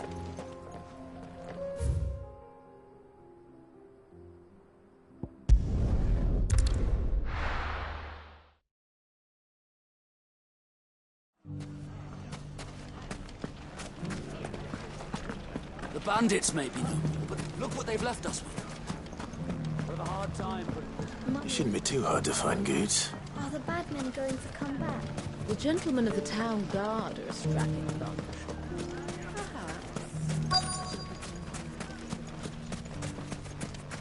Could be I know something more. Clive, listen! I found someone who says he's heard the rumours about Nan.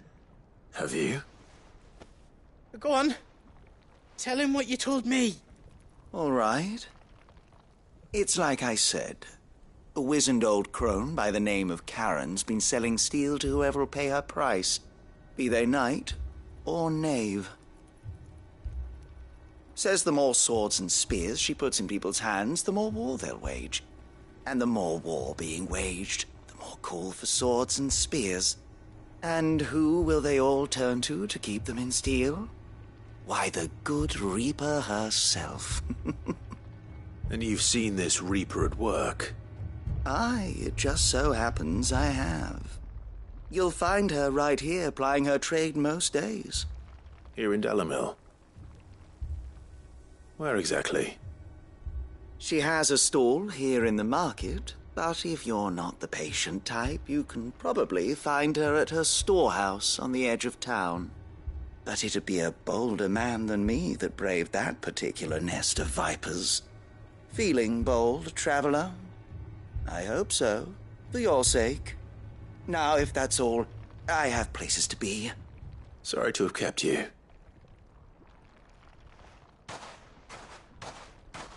You don't think Nan's the Reaper, do you? Not unless she's discovered the secret of how to be in two places at once. Eh? What do you mean? Lady Karen hasn't left the hideaway in weeks. So who has been running this stall he spoke of? Good question. I'll go and have a look. And I'll visit this storehouse on the edge of town. All right, but be careful, Clive. You too, Goots.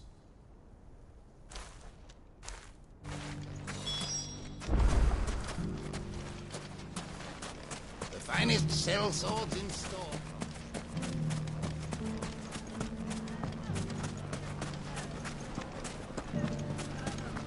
The gentlemen of the town guard are a strapping bunch. Mummy, are the bad What a men going to mess. come back? Where do we...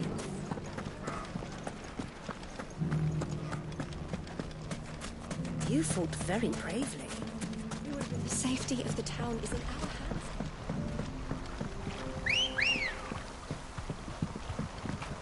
Good girl. Fly, Ambrosia. Time to brave the Viper's Nest.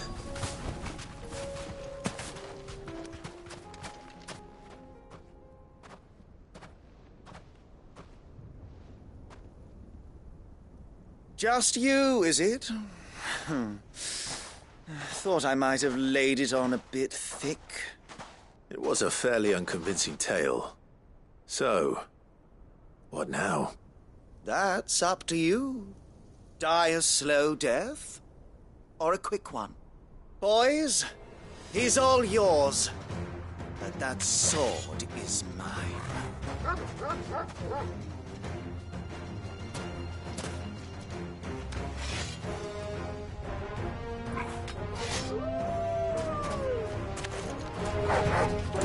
Leave now and we can pretend this didn't happen.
Oh, you've done it now. Go on. Tell me what I've done. When the Borgwyn finds out you've killed his men, he'll have your head. He only wanted that bull of a manservant, the dim one always clinging to Karen's skirts. You weren't even supposed to be here. Who the hell are you, anyway? What were you going to do to him? The Borgwyn wanted him to get to Karen. I was only supposed to point the lamp in the right direction once he arrived in Dalamil. But then you turned up. Well, go on then. If you're going to end me, end me. You're not worth the effort. Now be gone, before I change my mind. Fucking coward! I need to find Goots. Right now.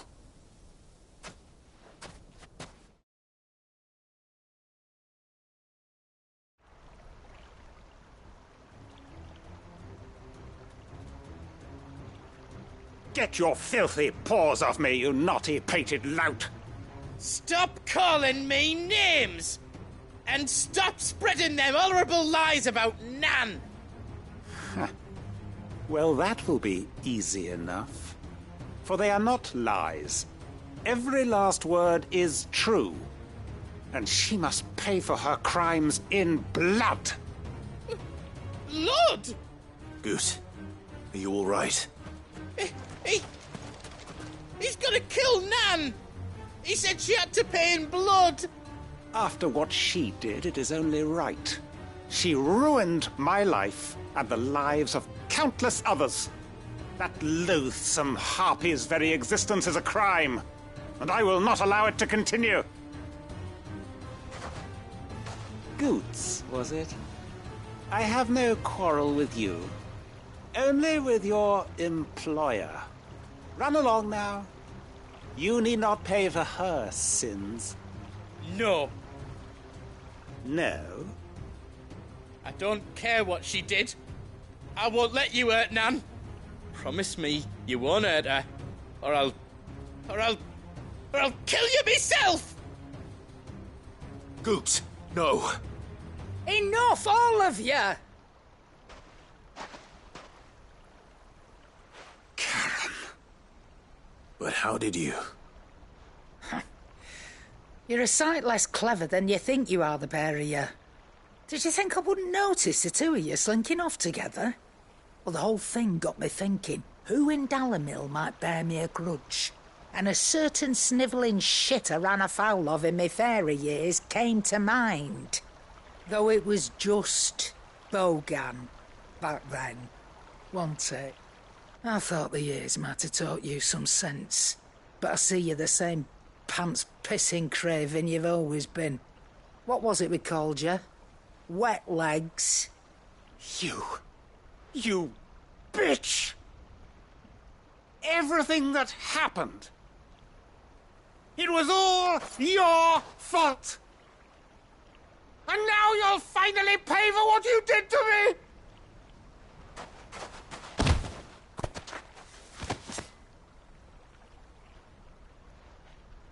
Goots, you... If you want a piece of Nan, you'll have to go through me. Fuck! You great galoot. Out of the way, I can handle this myself.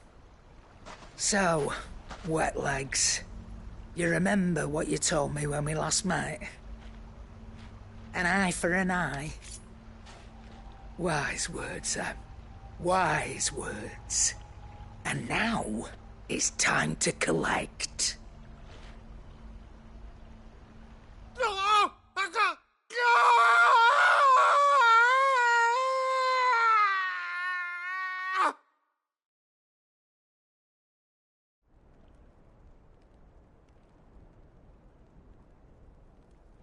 Sorry to keep you waiting. Is he... Dead? No. But I reckon he wishes he was. It ain't easy going through life one eye short of a pair. After all, I should know. You don't mean... Oh, don't tell me you didn't notice. Lost it to old Wet Legs back when we were working the same routes. Said I'd stolen from his strongbox. I'd done nothing of the sort, mind. But that didn't stop him taking his little revenge. So I took some of my own. Sorry, lost everything. His coin, his clients. Always knew he'd be back one day to claim his due. But he crossed a line dragging poor Goots into this. He didn't hurt you, did he? No, Nan. Still got all my arms, see? Legs too. But what if he comes back again? What if he does? First we take the other eye, then we work our way down. He'll learn his lesson soon enough. But something tells me the Wet Legs has learned it already. Right. Let's get you back to the hideaway. You've attracted quite enough attention already. Ta-ra, Clive. Remind me never to cross you, Karen.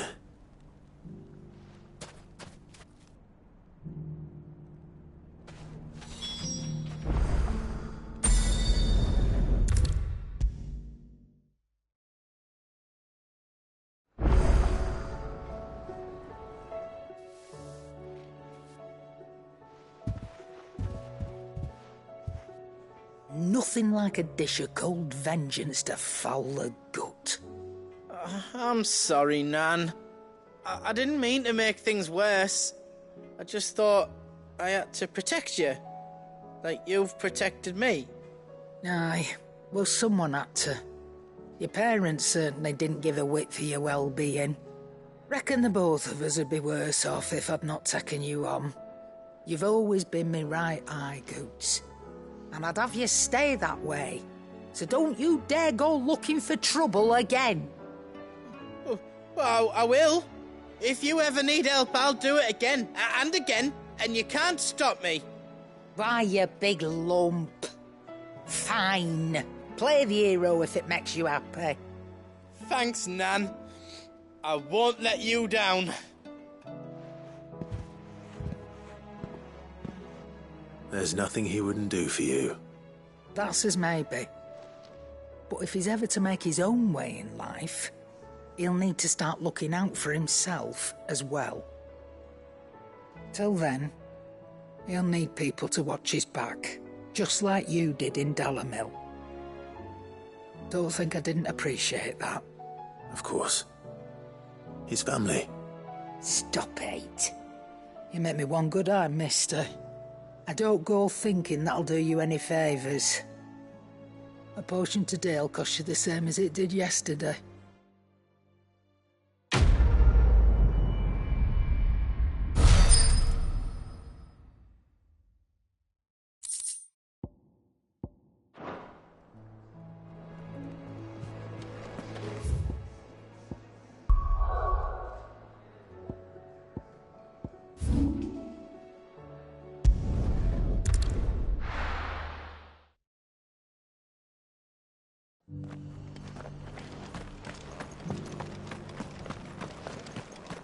All for making this town a welcoming place, but... How do?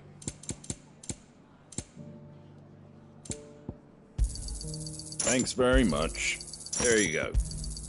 Much obliged.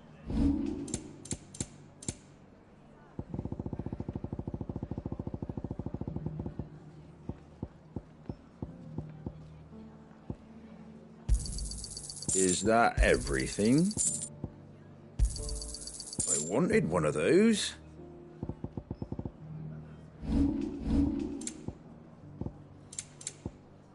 Fare thee well.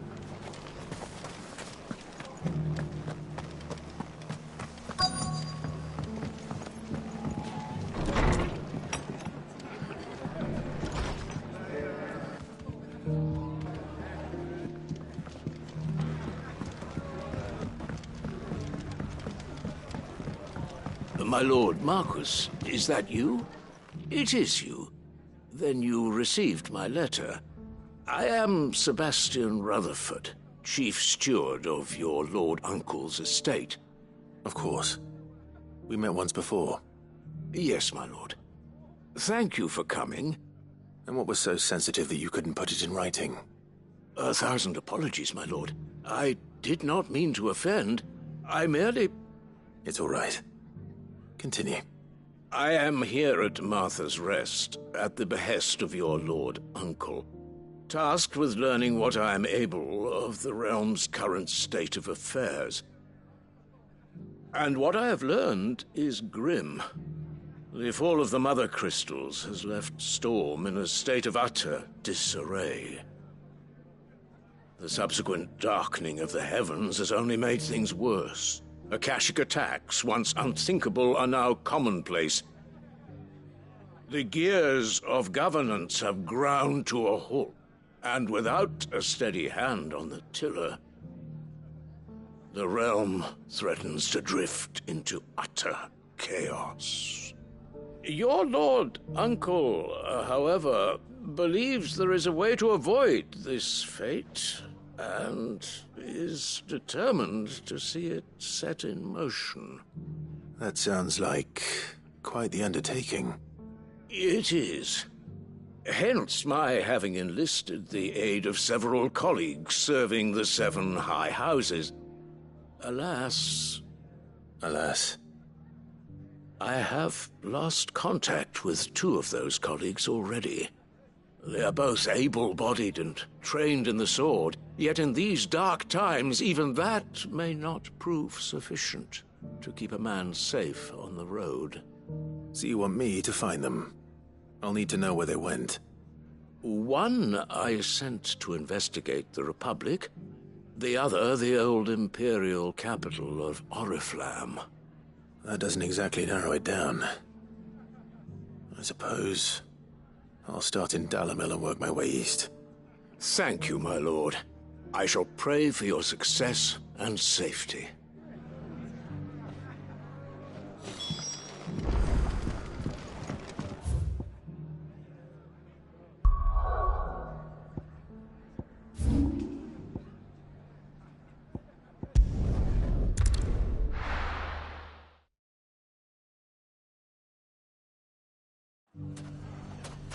It's not going to be easy finding one man in an entire republic. Let's hope someone here's seen something. Mummy, are the bad men going to come back? The gentlemen of the town guard are a strapping bunch. Perhaps.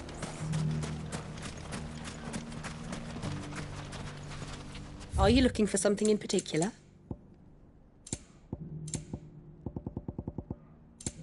Go with Gilbert.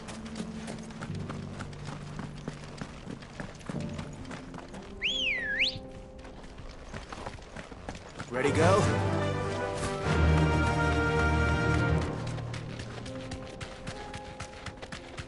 Someone's got himself in trouble.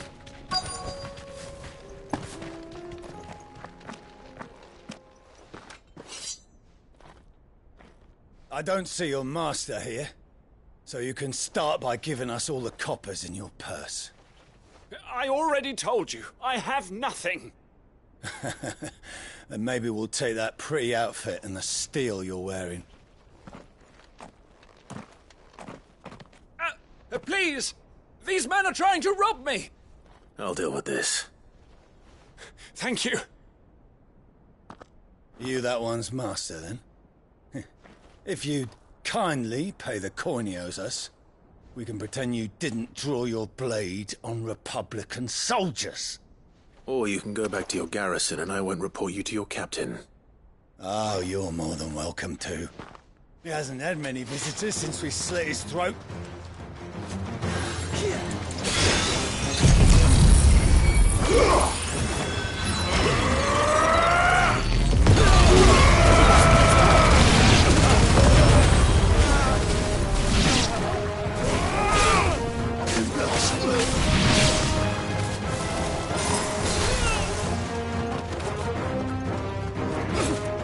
This one.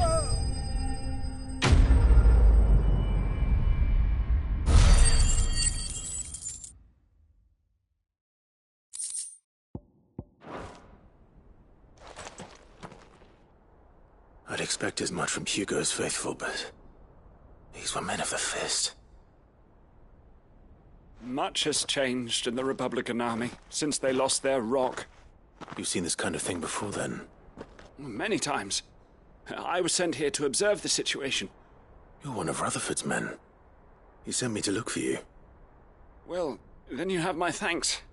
I fancy I could defend myself against one, perhaps two, but a whole regiment.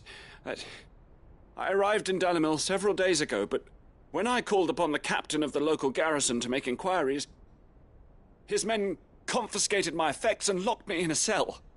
The captain is no more, and his men make the rules now. Fortunately, I was able to bribe my way free, only to be stopped again by those soldiers you so kindly dispatched. What of the Fist's Central Command? Surely they wouldn't allow such lawlessness amongst their ranks. I would imagine they are unaware of it. Most of the army has fallen back to the capital and hunkered down behind her walls. Those who weren't recalled now rule the fringes unchecked, answering to no one but themselves. Then it's worse than we imagined. You should return to Rosaria. It's not safe here. I'll find a caravan heading north. You won't mind if I borrow one of these soldiers' coin purses?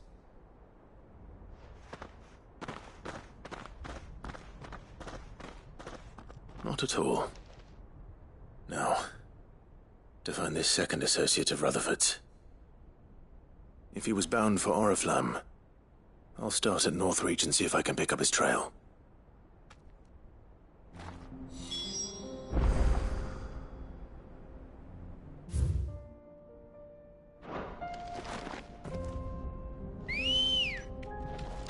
Good girl. Yeah!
Back to the stables, girl. Quiet.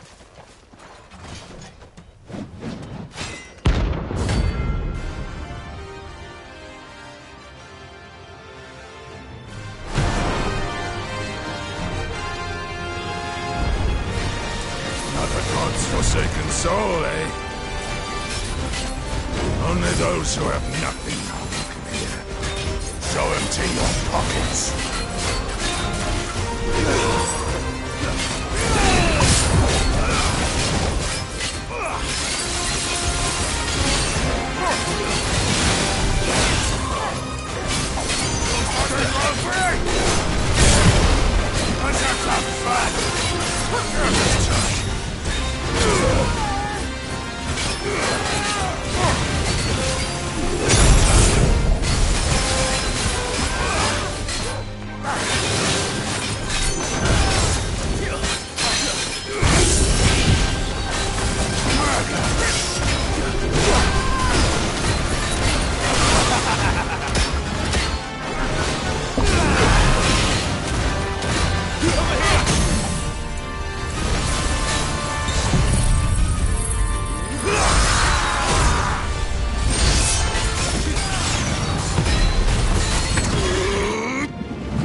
A deserter turned outlaw.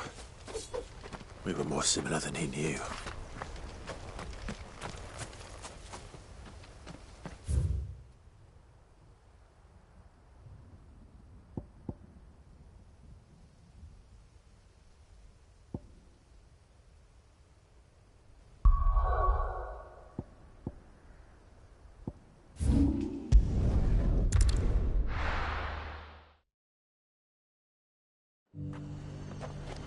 There's a lot of road between here and the capital. Rutherford's man could be anywhere.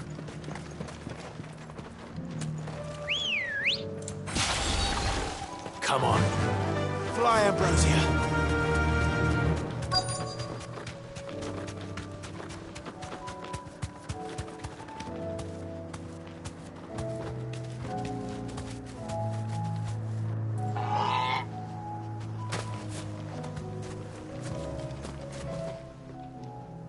What happened here?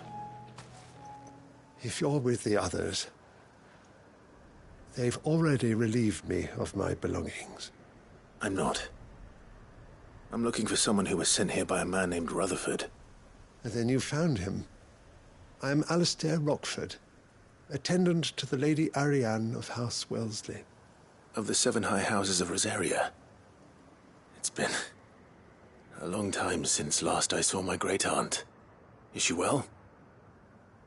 My Lord Marquis? Yes. Yes, she is.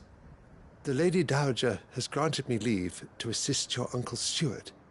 I was on my way back from the old capital when I saw some villagers being robbed on the road here. Bandits? They looked more like field hands, but it didn't matter in the end. I did what I could to help the victims, but all it earned me was a pommel to the temple. Which way did they go? South, toward the gate. All right. I'll take care of them. Founder knows I've met enough of their kind. You head back to Northreach, visit the Vale, tell them I sent you. Thank you. I shall. Founder be your shield.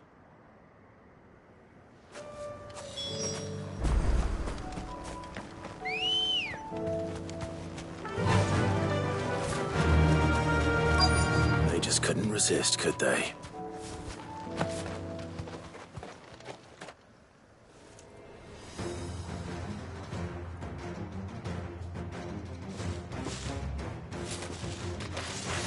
This one's ours, pretty boy.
Make for the town while you can.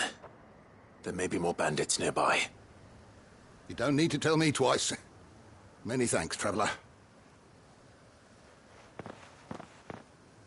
This looks to be all of them. I thought I told you to make for the Vale. And stand by as ill might befall the heir to the ducal throne. It's just Clive, and I'm fine. Which is more than can be said for you. I will survive. Strange that the garrison wouldn't intervene in such a brazen attack so close to their gates. The garrison have their hands full inside the city. Some days they don't even send out patrols. There are few hands left to work the fields, and even fewer to transport the grain. The market stalls are nearly bare, and the price for what remains is exorbitant. It's not uncommon to see a fight break out over a crust of bread. When I said the ones who attacked me didn't have the look of bandits, I meant it. They were probably just desperate. Rockford, listen to me. If you are to continue your investigation, you first need to seek the attention of a healer. Of course. I shall return to Northreach right away. But allow me to thank you first. Had you not happened along, Don't thank me. Thank Rutherford. It was he who sent me. I suppose he'll be wondering where I've got to. I shall send a pistolus as soon as I'm able. Good day.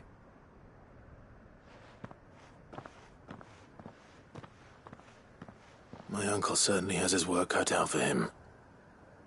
If it isn't already too late. I should go and tell Rutherford that his colleagues are still in one piece.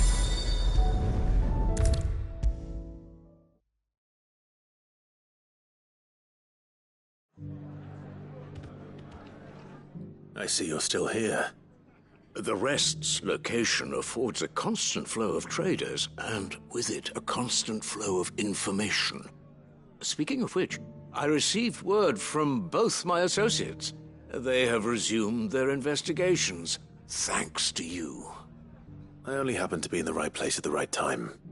They both seem to think the realm's prospects rather grim. I am afraid that grim would be putting it lightly. Storm is in crisis, and if we are to free her, we must work quickly. And we must work together. Such is your Lord Uncle's wish. As it is mine.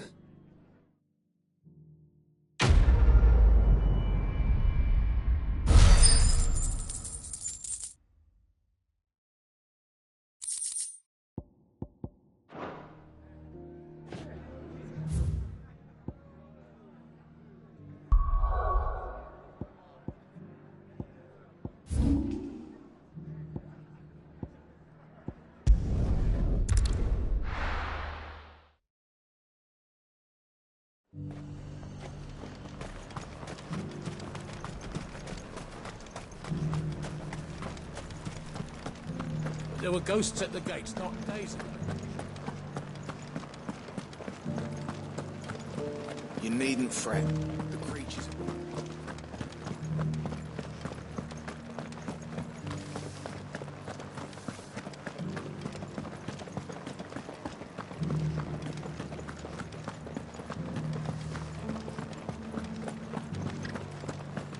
To the meadows, then. That's what the cat...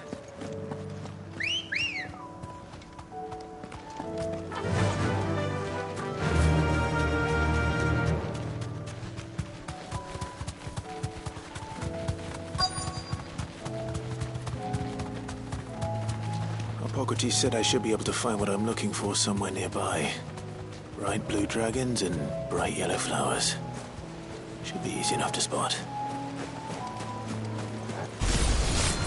This must be our wyvern. All right. Let's get this over with.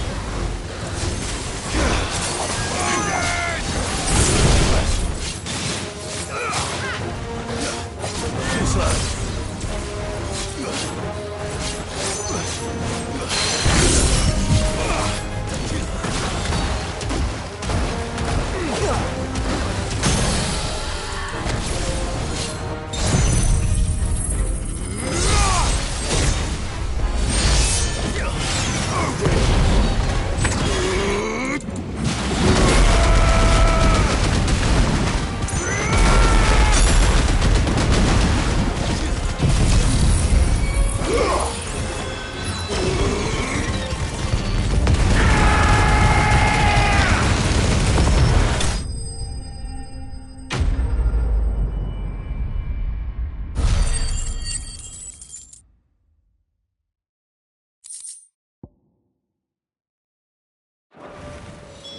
That's the wyvern's liver.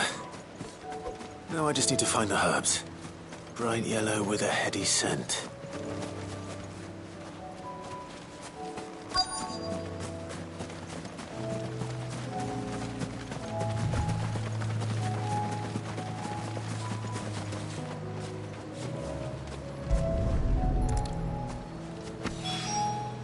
I think that's everything Molly needs to resurrect her recipe.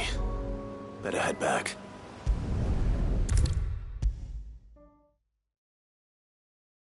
Seems the hideaway's lost its appetite. Can you blame him? So, did you have that word with Tomes then? I did, and he was as helpful as ever. He told me exactly where to look, in fact.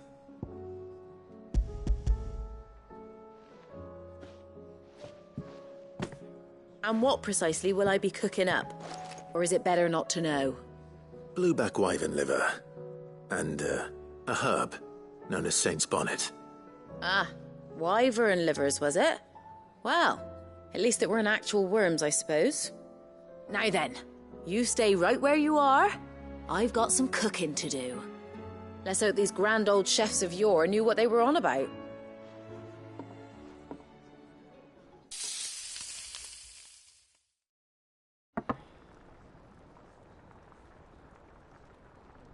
And here we have it. Fried mortress of skyworm. Ivan's offered to make sure it's fit for consumption. Well, I say offered. He as good as begged. And rightly so. Is there any higher honour than partaking in a slice of culinary history?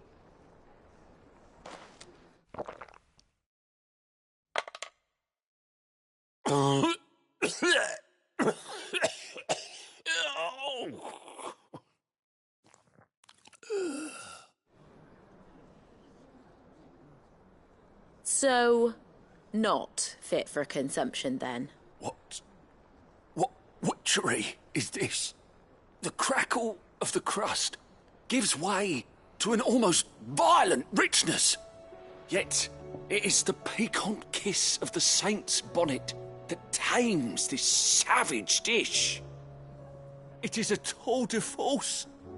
A force of nature, even. A maelstrom of flavour and sensation. A graceful beast emerging from centuries of slumber. I think he likes it. Well, I can't quite tell with all that nonsense he's talking. But I reckon you might be right. It was decent then, I take it. Decent? It's remarkable. And I defy any man to say a word to the contrary. Sid, might I suggest that you command a party of your finest men and women to procure a dozen blueback wyverns forthwith? I'll give it some thought.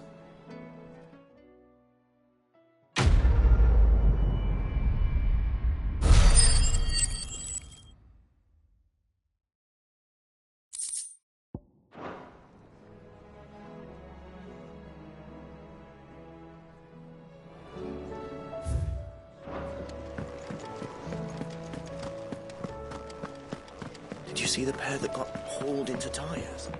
Aye.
Did you see that?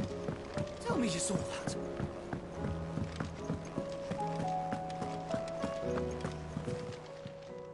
Fancy a look at the list, do you? Quick look.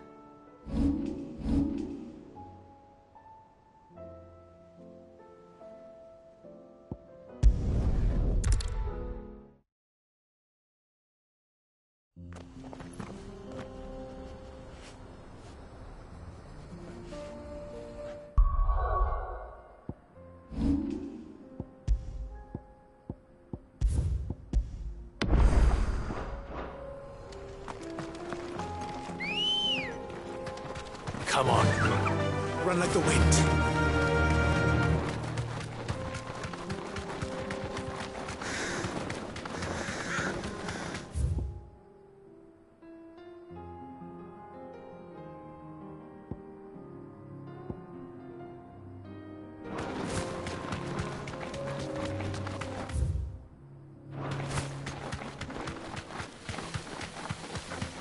We can use the ruins to cross the ravine.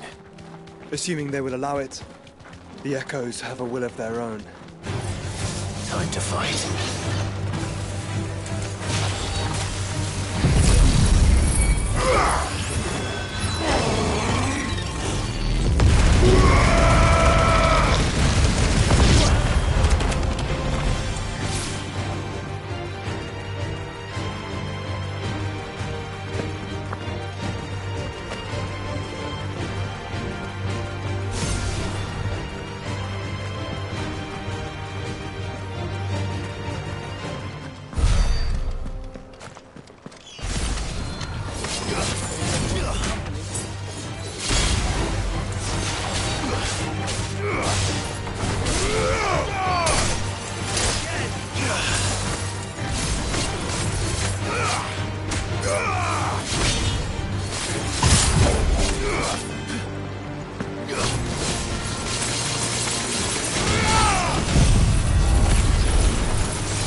Tell us about Yote, Joshua. She's strong-willed, loyal, and deadly with a blade. Much like Clive, but with better manners.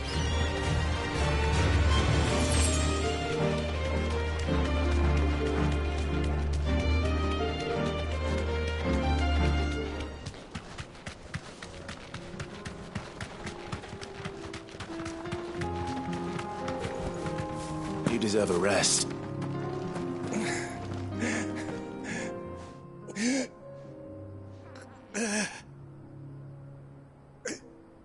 You're injured. What happened here? Where are your comrades?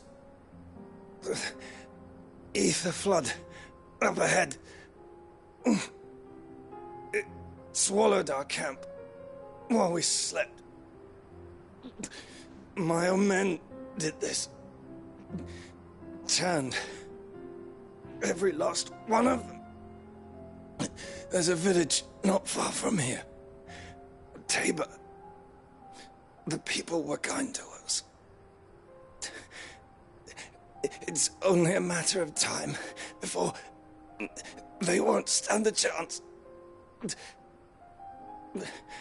We can't let those monsters reach the...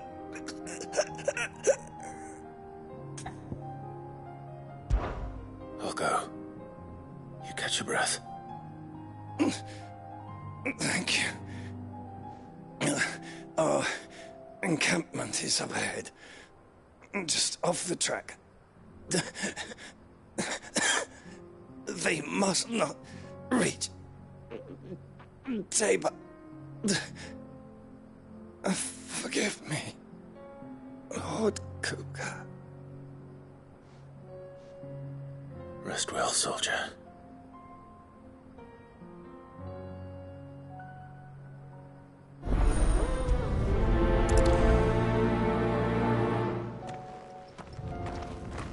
You said the encampment was close. Let's hope the Akashic are still there.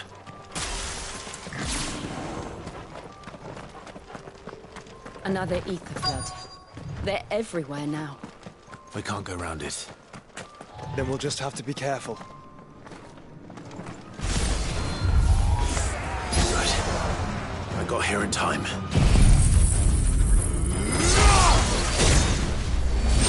Farewell.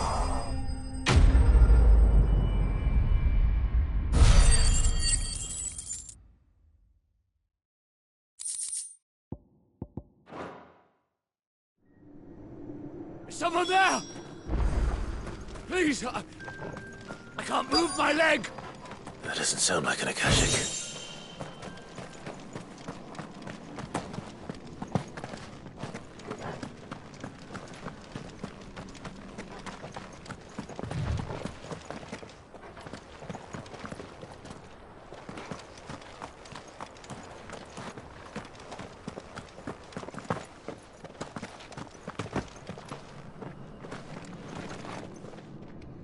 You're with the battalion? I am. I heard the fighting. Are the others? Taken care of. One of your brothers in arms told me what happened and asked for help. Another survivor? Where is he? Tell me. His wounds were too deep.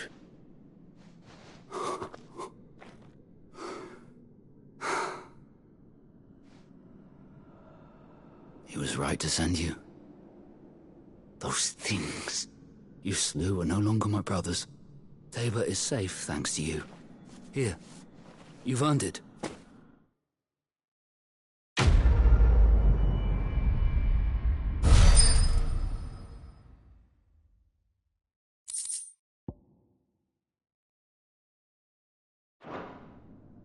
You seem familiar. Have we met? You must have me confused with someone else. Wait. That scar. Son of a whore. You're Sid. I was there, in Costness, when you killed my brothers. I was there in Rosalith, when you killed my commander! My war with Hugo Kupka is over. I bear no ill will toward those who followed him. And what of my ill will? Coward! Draw your steel. Lord Kupka shall be avenged!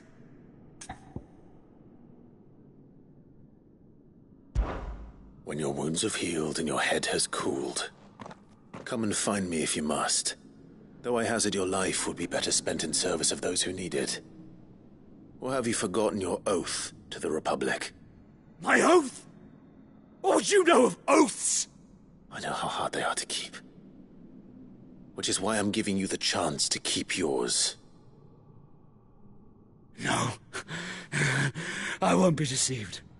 Lord Kupka told us of your crimes. You are an outlaw. A murderer, not some man. Like you or anyone else. I am nothing like you. But if you're not gonna kill me, then go. Leave! Just know that I will find you, Sid. Someday.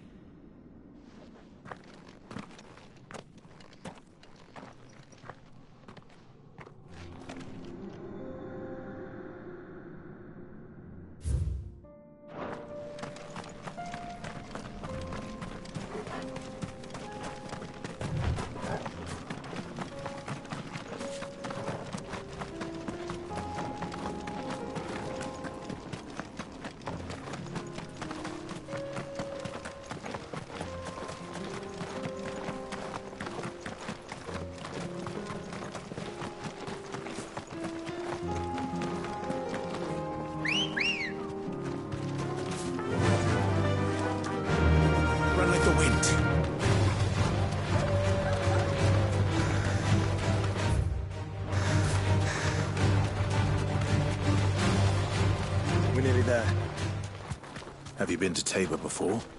There are a few places I haven't. I can walk from here.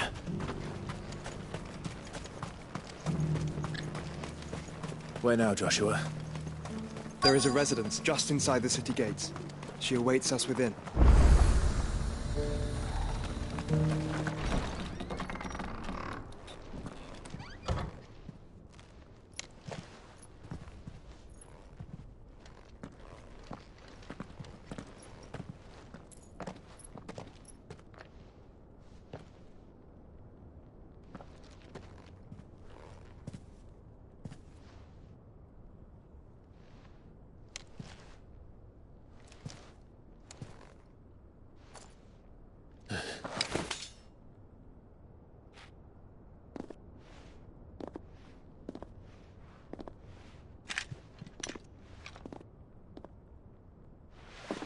My Lord Marquis, it is an honor.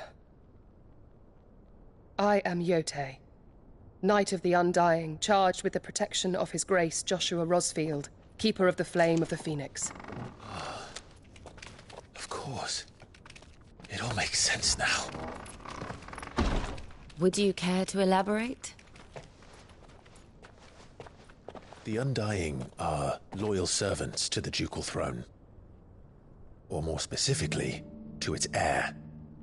They have served our family for generations, albeit from the shadows. Since their inception, they have been tasked with the preservation and enactment of the rites of ancestral communion. After the events at Phoenix Gate, it was the Undying who delivered me to safety. And since the day I left Rosaria, Yote has been my constant companion and protector. Without her sword, I would not have survived my journey across the realm. Rise, Lady Yote.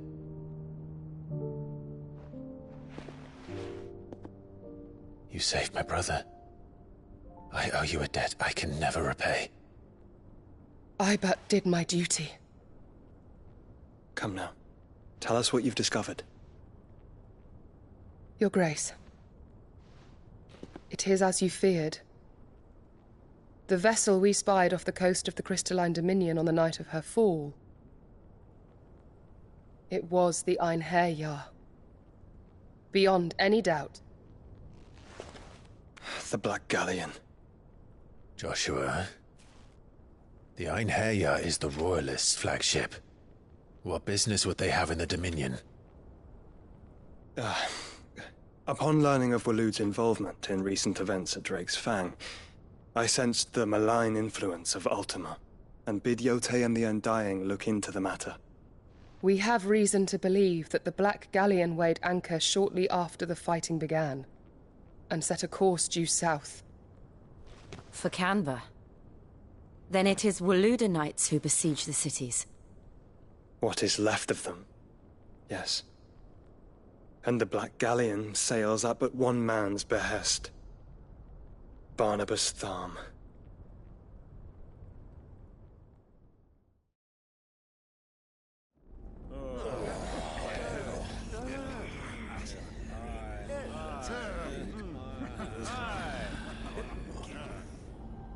But are we truly safe here in the Agora?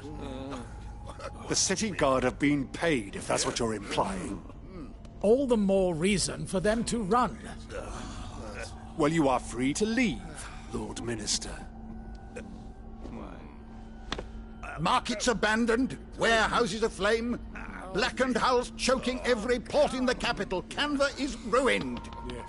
The realm teeters on the brink of chaos, and all you can think about is commerce! Forgive us! We were not aware Dhalmekia now subsisted on charity! How dare you!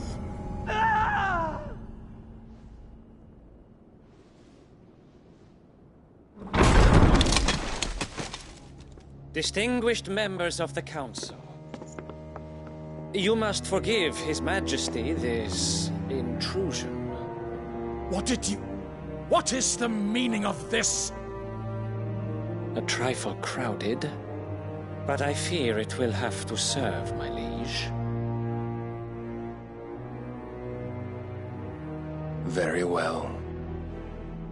My colleagues, do you not see?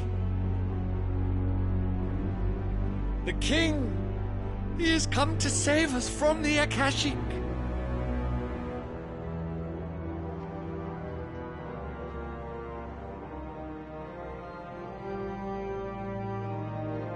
He is a gift from the heavens, divine intervention, our very salvation.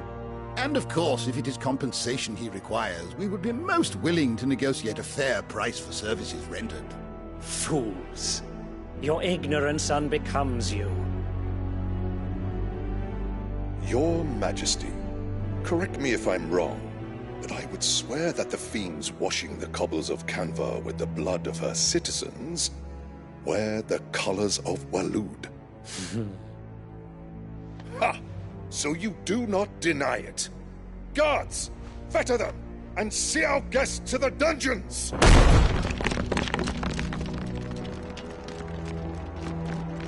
enough.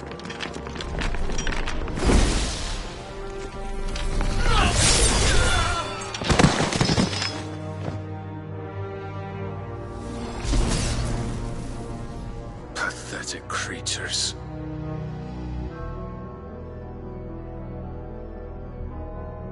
That you should imagine yourselves worthy of salvation.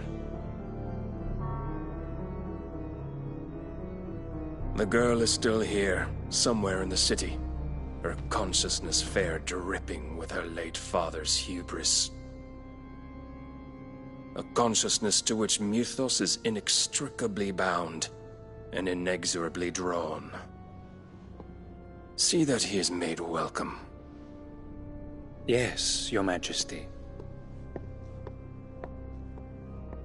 Come, Mythos. Surely the prince's light cannot have sated you.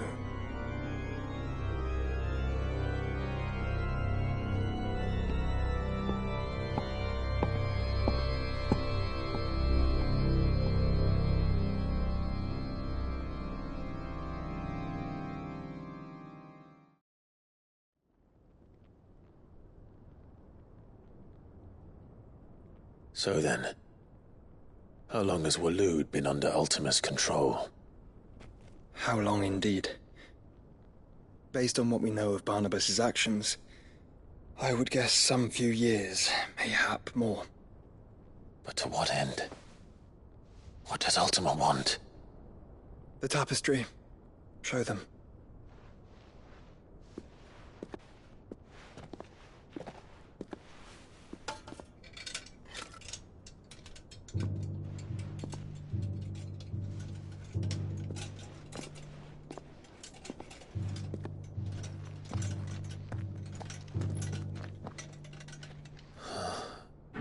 By the flames.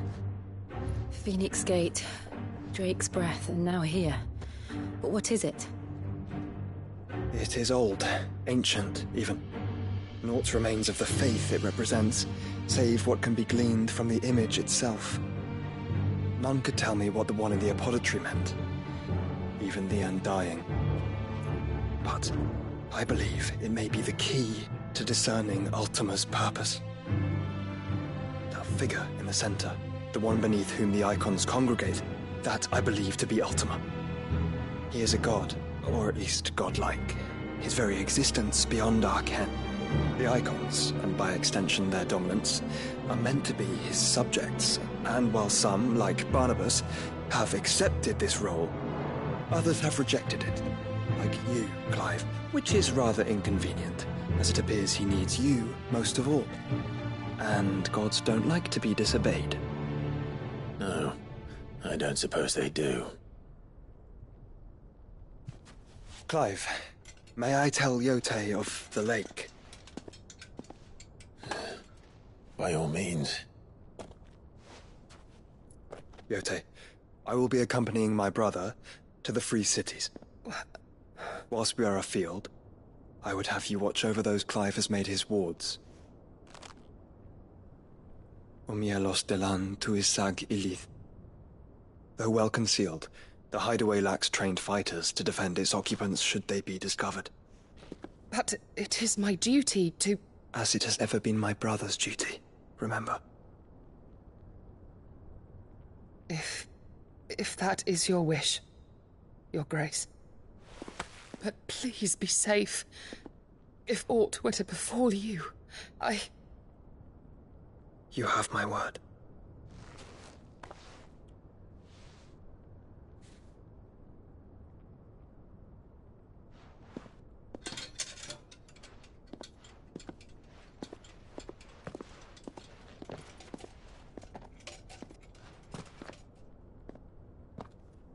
Farewell, my lord, my lady.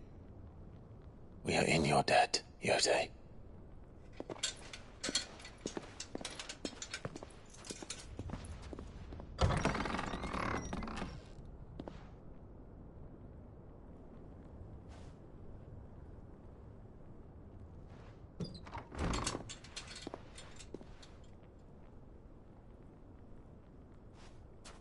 Let's find our friends.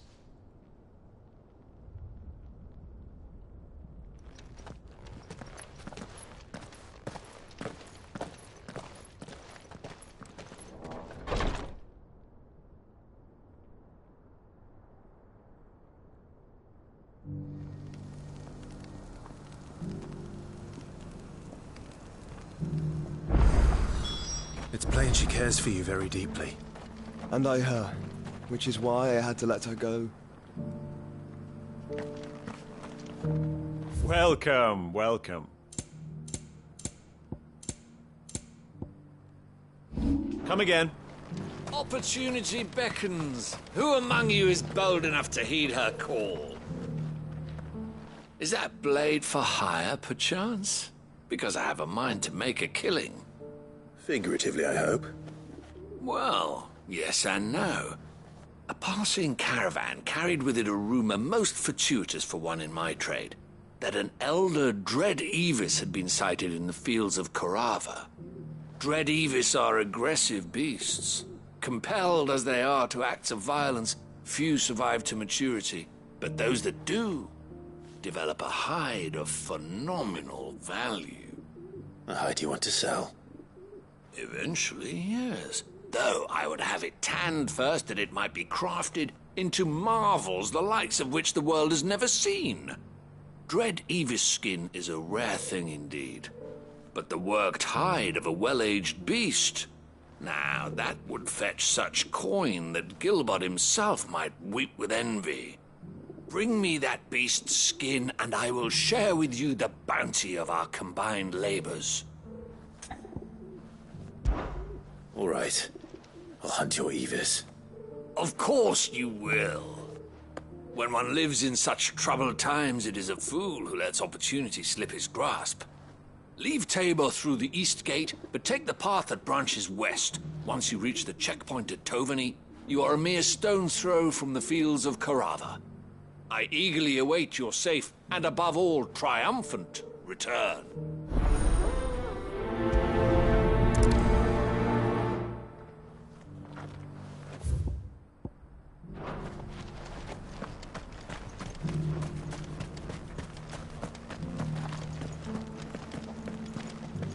Careful how you pack that leather.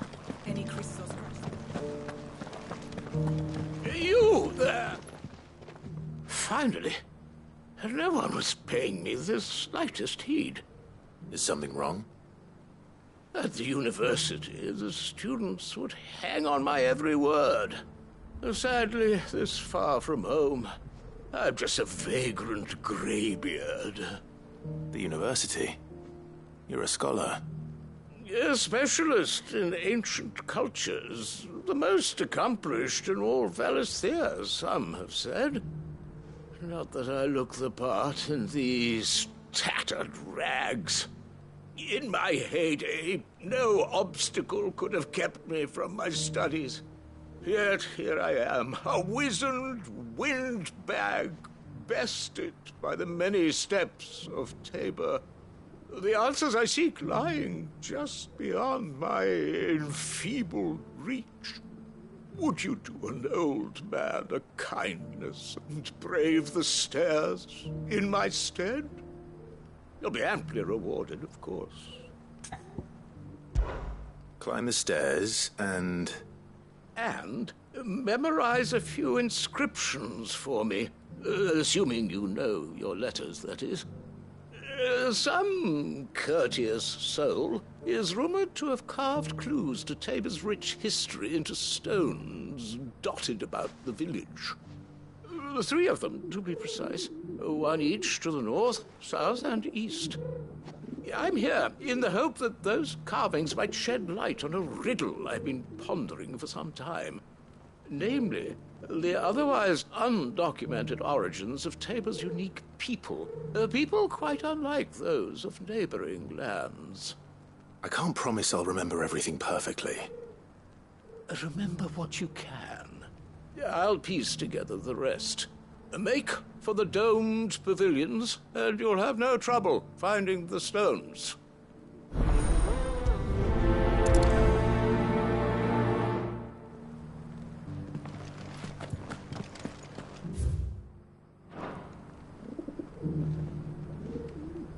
How are those new boots treating you? They're fantastic. Soft as Phoenix down. But tough as bull.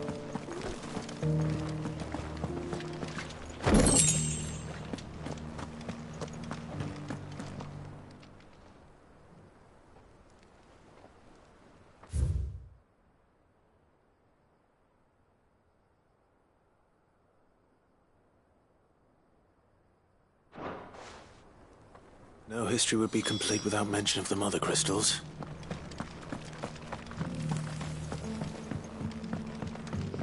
So it's these stones to Canva, and the rest of the boxes to Salomon.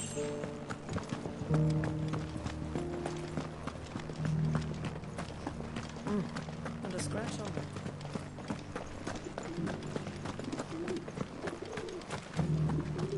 Thank you for the deal, lad.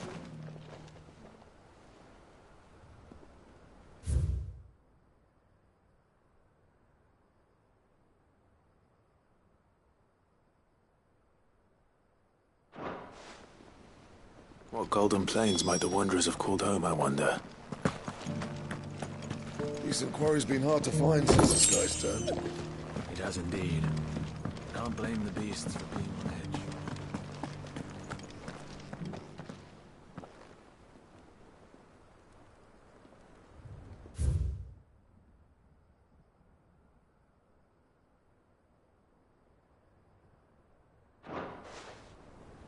Farmers must have settled here in Tabor.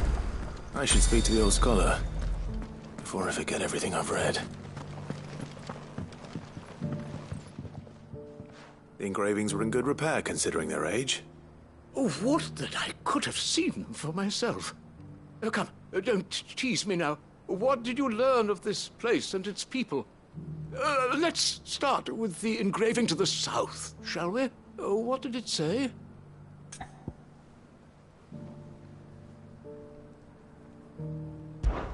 Guardians of the Crystal, the first stones of Tabor, sacred hold thy noble blood, till ends the mother's labor. I'm pretty sure that was it. Fascinating. It would seem the founders of this city were descendants of those fallen charged with protecting the mother crystals. But whatever could have driven the Guardians so far from their sacred charges, I wonder? The engraving to the north is next, I think. Wanderers of the Golden Plains, lay your roots in stone. With pride recall thy noble past, and make these rocks a home. Or, I think that was it, at least. No doubt you're right. There are vestiges of nomadic customs in Tabor its guardian roots could never account for. This is proving most enlightening. Now, for the final stone.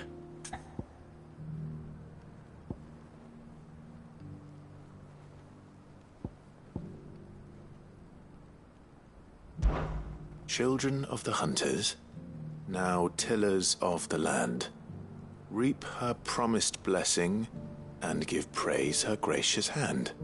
That's all three. And so, we add primitive farmers to Tabor's founding peoples, the final piece of the puzzle. 3 engravings, one for each of the 3 peoples to have settled Tabor in ancient times. Guardians of the Mother Crystal, wanderers from across the plains, and last but certainly not least, hunters turned farmers. Little wonder it was so difficult to trace the roots of Tabor's culture. Those roots reach down through 3 distinct traditions. Nonetheless, one cannot help but wonder why this fact is not better known among scholars, given that the stones stand here for all to see. Too many stairs, perhaps. Ha! Too many by far. Here, and thank you.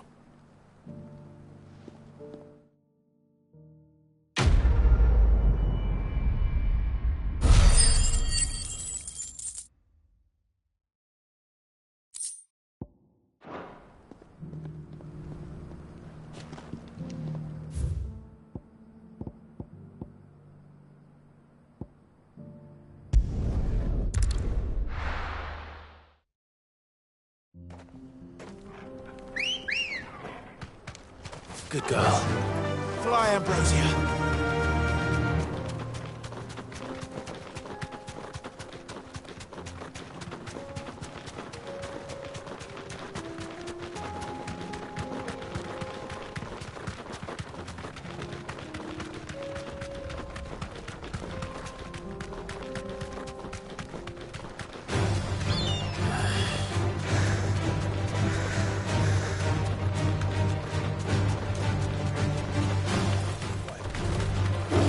Back.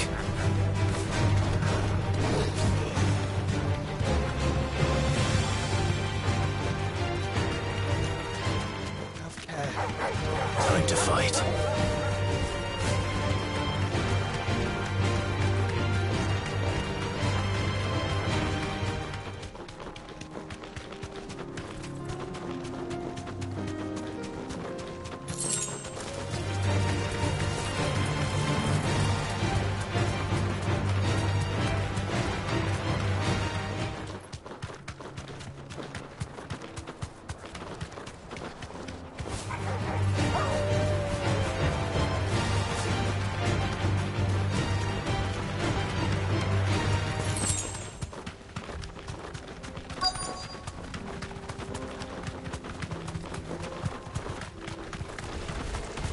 Old he may be, but it looks like there's still plenty of fight in him yet.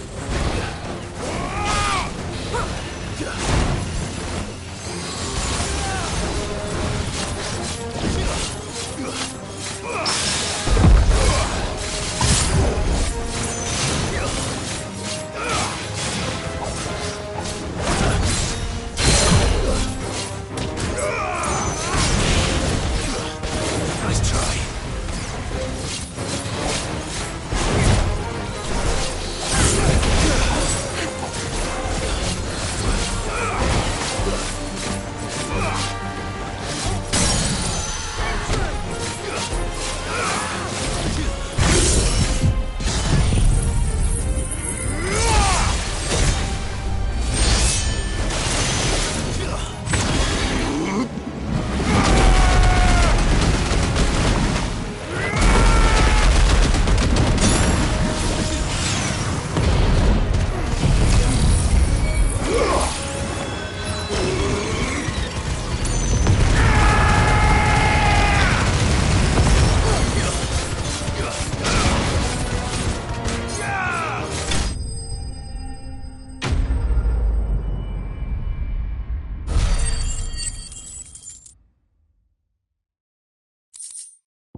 This thing reeks.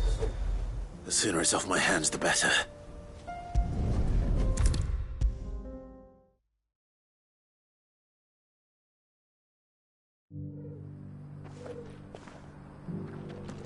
Here's your hide, as requested. I worried you might never return. Quickly, let me see it.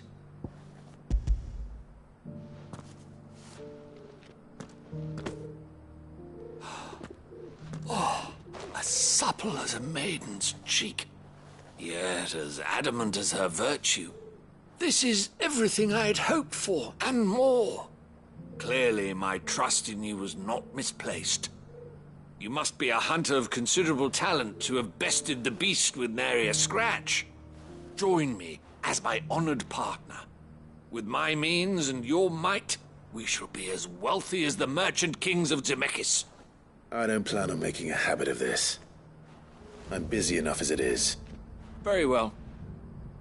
Though I believe fate had a hand in our meeting, it would be unbecoming of me to beg. Do not allow me to keep you from being about your business. Here, for the hide.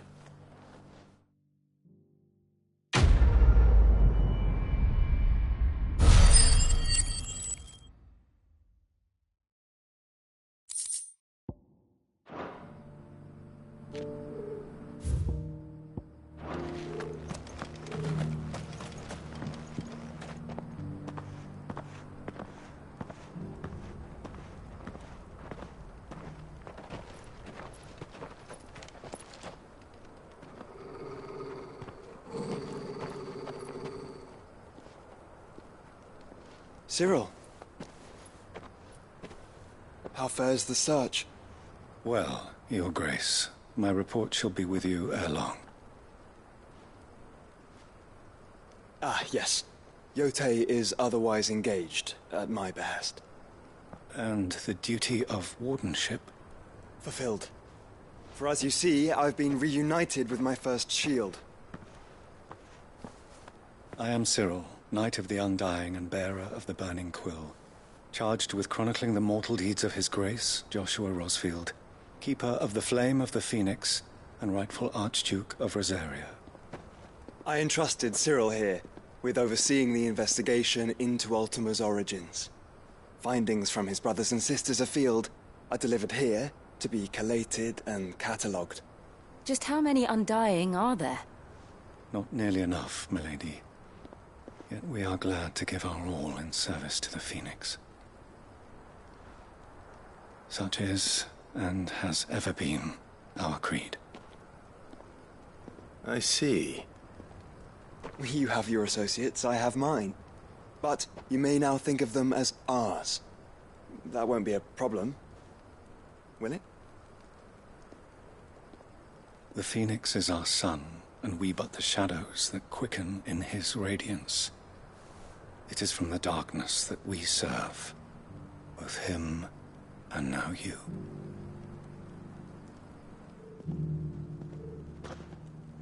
Pray accept this token.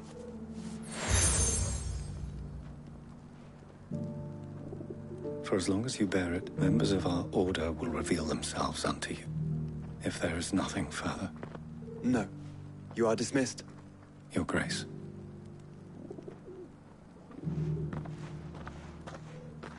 To Canva, then. We'll talk about this later. Cyril, very, You certainly keep strange bedfellows, Joshua.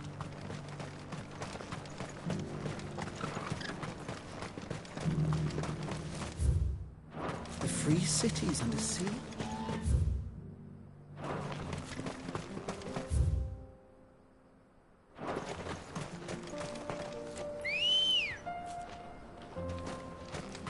Ready, go?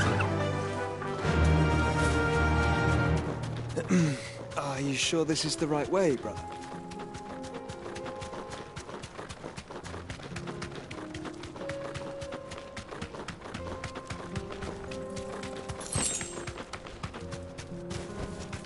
Thanks, Gal.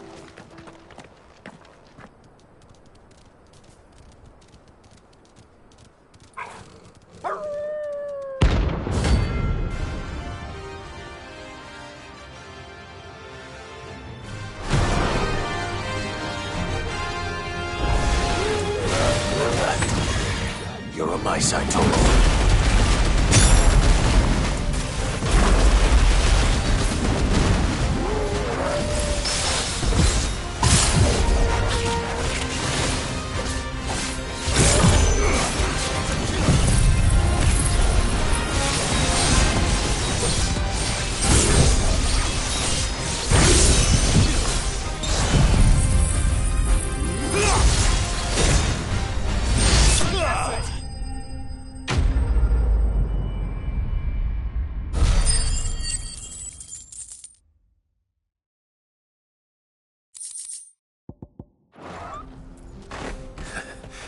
Shouldn't have messed with the leader of the pack, eh, boy? Come on. That's better.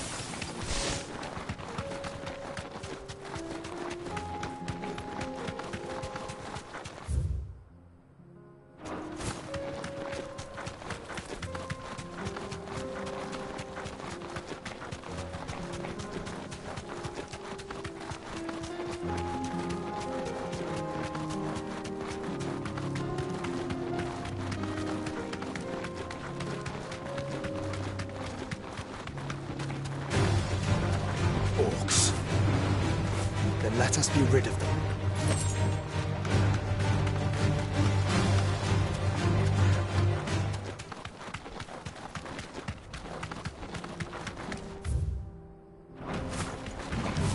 Don't get surrounded.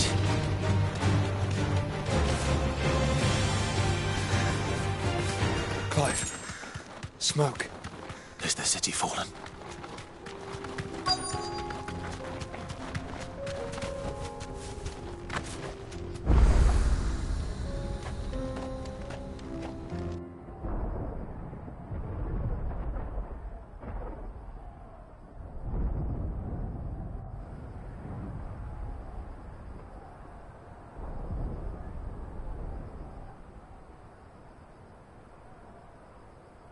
The free men are still holding their own, then.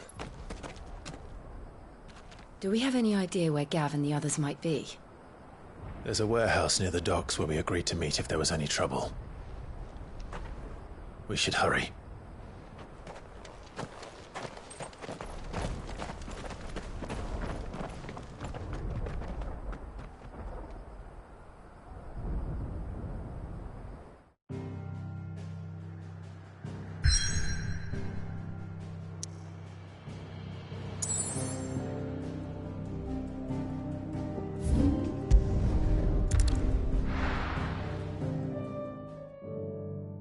Taking you all to a storehouse in the Bales.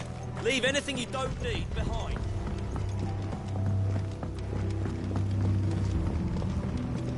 You know what you have to do. Clive, I fear that I must bid you farewell. As you know, our time grows short. The Lord Chief Justice's vultures are circling. We must strike now. Before we part, I want you to know that though I may not always have been your most vocal ally, I trust you, as I trusted your predecessor. Thank you. I appreciate the sentiment, and I understand more than anyone how you feel. But is revenge really the answer? It is the one I found, and it is all that I have lived for since that day. But what of Lostwing? Everything you've built. I built Lostwing to achieve this aim. Once it is done, the village will have served its purpose. My comrades and I are sure of our cause, and we shall fight to the last, come what may. But there are those among us who cannot fight. Children, the elderly, bearers afflicted by the curse. I would place Lostwing in their hands, if I thought it would do them any good. But a village home only to the frail and the infirm is not likely to stay a safe haven for long. And so, Clive, I find myself turning to you once more. Will you take them to your hideaway, that they might live even should Lostwing die? I will. Thank you. I will not have it said that I did not see to the well-being of those who rallied to my cause. The people I speak of have withdrawn to Gotan's Bales, away from danger in case the Black Shields strike. Understood.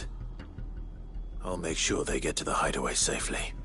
Then the last of my preparations are complete. Fare you well, Clive. And may Griga guide us. All of us.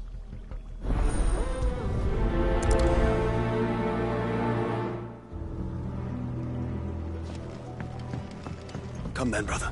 We are awaited in Gotan's Bales.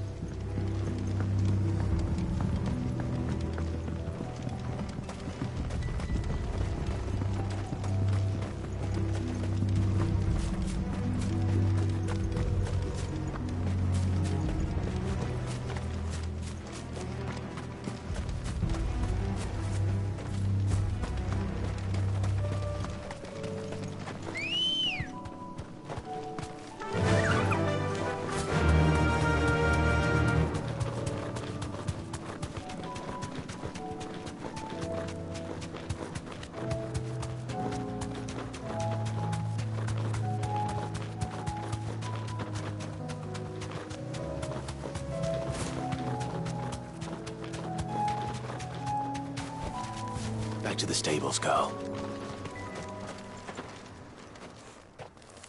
Everyone, Quinton has asked that you come with me. He can no longer guarantee your protection, but I can. There's a safe place I can take you to. Well, if that's what the Master thinks best. Sid, none of us would be standing here today if it weren't for Master Quinton. We owe him our lives. So we ain't about to start telling him what he should do with his. If he's saying we ain't safe in Lostwing no more, it's 'cause he ain't coming back. And if that's what has to happen, then so be it. I only hope he can see this through to the end. That we get to see justice done. I hope so too. Oi! You lot! Where's everyone else? They ain't already left, have they? They've gone with Master Quinton. Fuck! Fuck! Fuck! What's wrong? I've just come from the Justice's Manor. We have to get Quinton to call off the attack. It ain't just the Black Shields protecting the place. He's got a guard dog and all. A fucking monster. They don't stand a chance against that thing. If I don't get the message to them, they're all gonna fucking die. No. We can't let this happen. Sid! Don't worry about us. You've got to catch up with him. We can't let Quinton die before that bastard does. All right. I'll do what I can. Where is this manor? It's way over to the east, through the woods. Heaven Hall, he calls it. Promise us, Sid. Promise us you'll do what you can.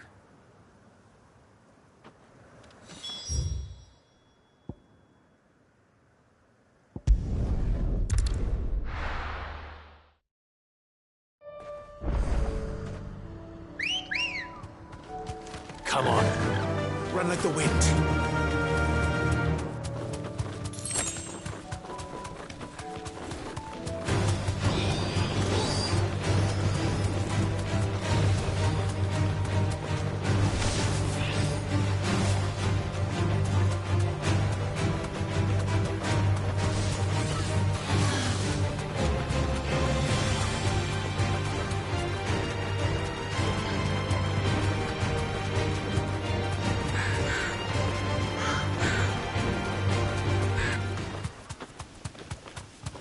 Clive, look. No. Don't tell me we're too late.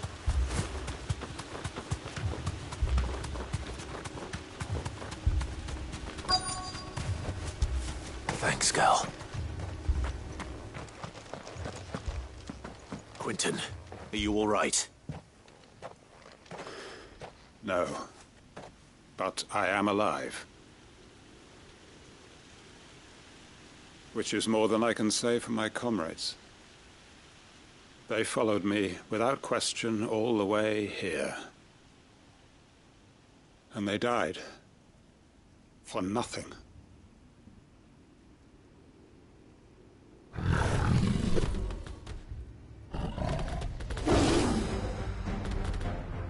This must be the guard dog.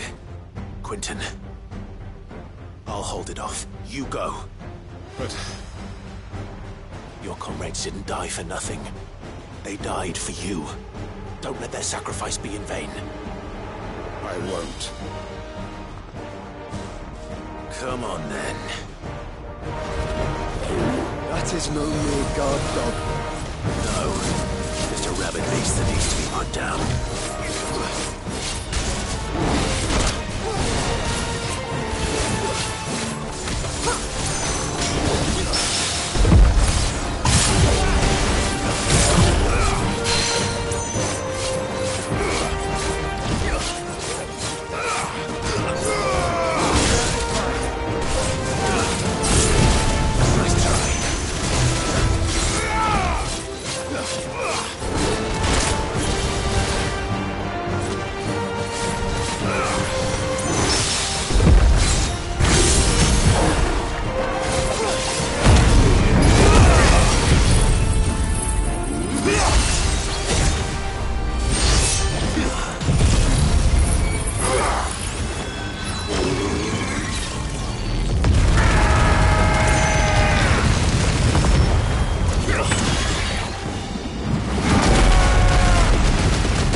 If only we'd arrived earlier.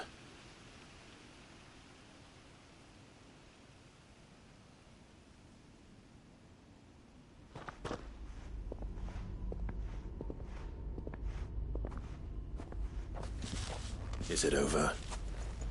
It is. He wept and begged for mercy.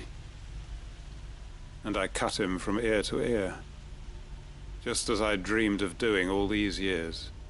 All my plans, building a haven in Lostwing, freeing bearers from their chains and recruiting them to my cause. It was all for this. But what is this? Justice? My faithful comrades.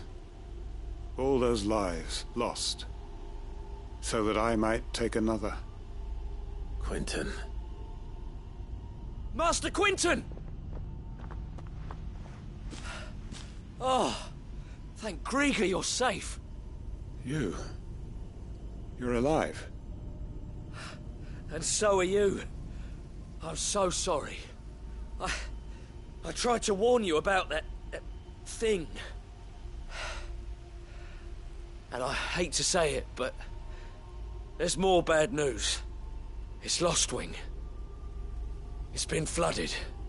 What?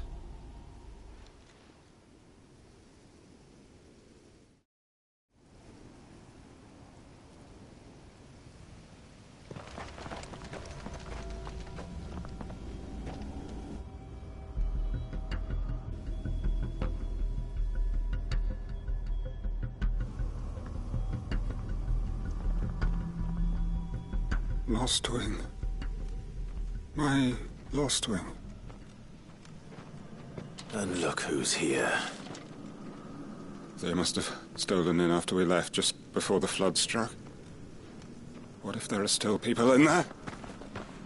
Don't be a fool!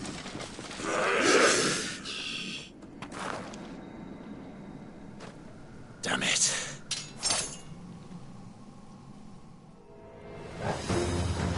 It's not going to last long in there. Then we finish this quickly.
I need to find Quentin.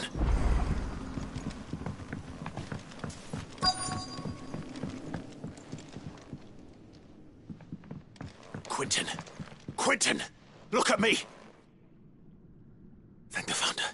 He hasn't turned. I'm going to get you out of here.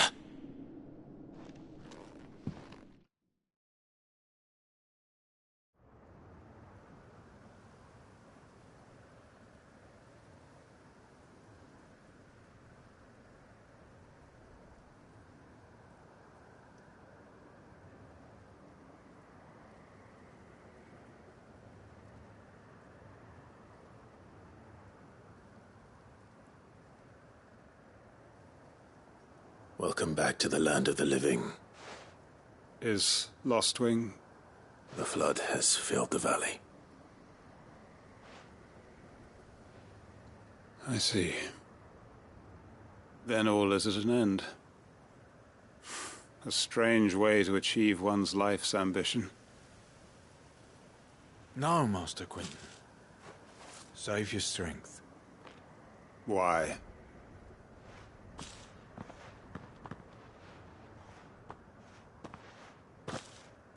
All that I strove for is gone. Only emptiness remains. I have nothing left to live for. What the heck are you on about? You've got us, ain't you? Don't try telling me you only freed us so you could get revenge. We're more than that to you, and we all know it.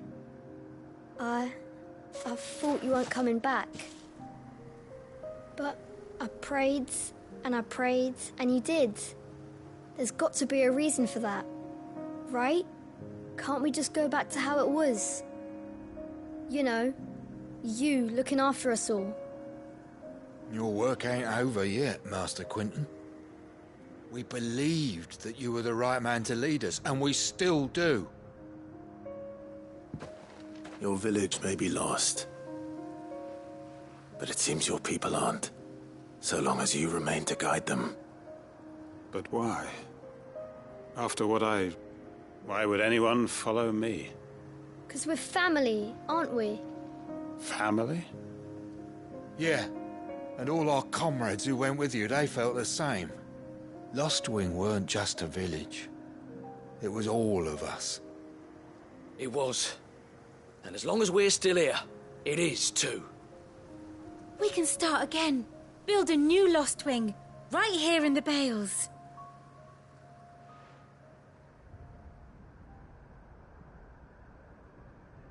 A fresh start. One life ends, and another begins. Why just a village? We could build towns.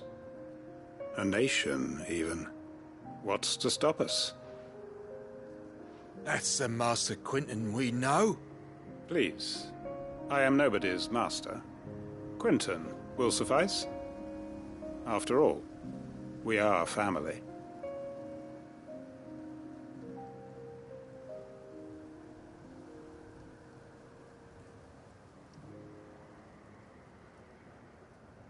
Permit me to withdraw my request.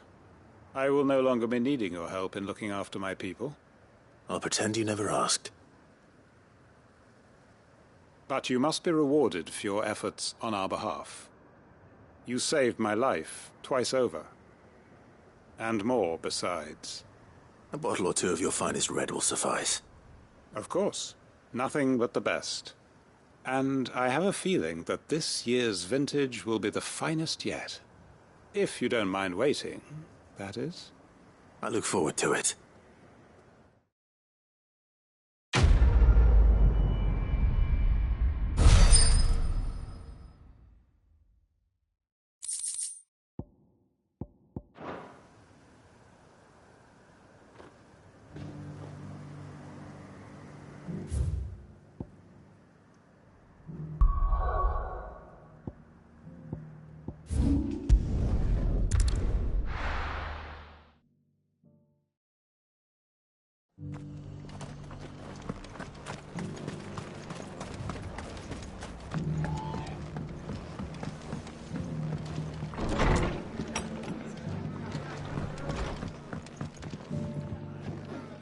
Clive, just the man I was hoping to see. Oh? And why is that? You remember how some of Sir Wade's guardians took up residence here after the Akashic attacked? Well, now the rest have come to join him. Seems their barracks in the Lazarus have been lost to an ether flood. Now, I don't mind having a few more brave boys around to keep them animals at bay. I ain't daft after all. But we ain't got nowhere for 'em to bed down. Poor buggers are having to make do with haylofts and chocobo pens. I'd build 'em a new barracks here if I could. But where would I put 'em? There just ain't enough room up here on the rock. Which leaves us in a bit of a pickle. The people we're counting on to keep us safe are living like beggars. I see. And it ain't just that lot. There's bears to think about too. There's been more and more of them turning up lately, coming from all over looking for safe haven. But there's only so many we can shelter with the room we've got. We can't keep cramming more and more people into less and less space. What we need is a new home for our new arrivals. And that's what I was hoping you might help me with. If it ain't too much of a burden, of course. It's no burden. Thank you, Clive. So, where were you thinking of making this new home? Well, I reckon we could do a lot worse than Eastpool. Eastpool? It's been a long time since I thought about that place. It was a tragedy, what happened. And if any of us could have done anything to stop it, we would have.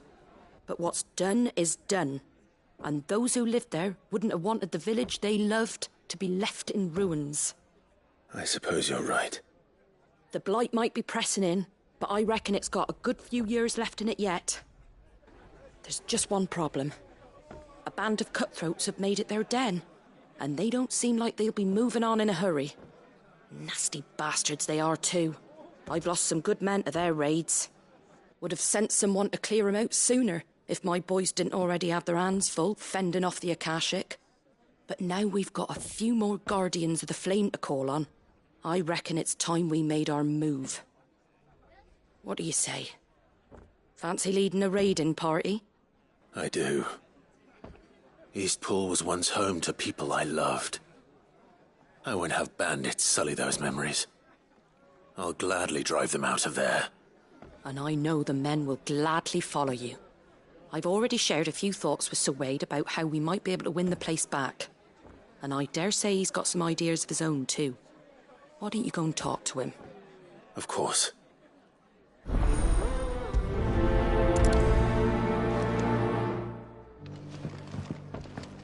Back to Eastpool, then. Not just yet. Let's hear Wade's plan first.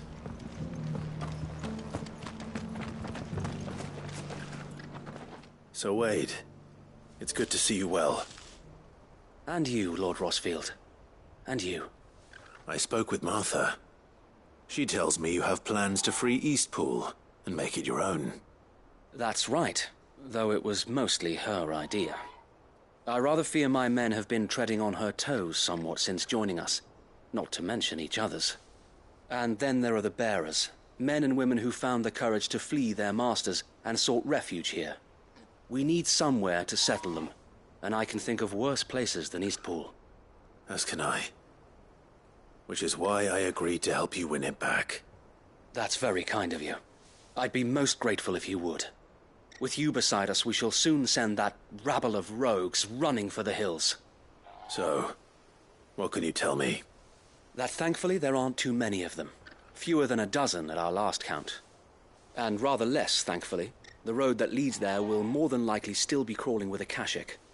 A small force would suffice to clear the village. But if the Akashic were to follow them in, that force could end up trapped between a rock and a very hard place indeed. I'll head into Eastpool and deal with the bandits. You and the Guardians can stay outside the village and fend off any Akashic who come too close. Make sure I'm not taken unawares. I can't ask you to bear all that risk yourself, my lord. The Akashic are the bigger risk. I can handle a few bandits. Well, if you're sure, I shall summon my men at once. Shall I wait for you here? No need, my lord. You go on ahead. We'll be with you before long. All right. I'll meet you at Eastpool then. We shall see you there. And may victory await our coming.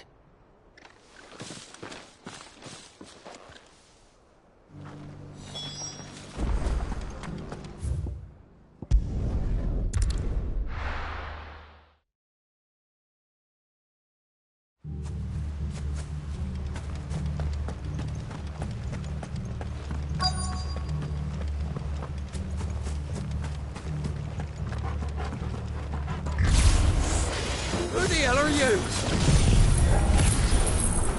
Kill them!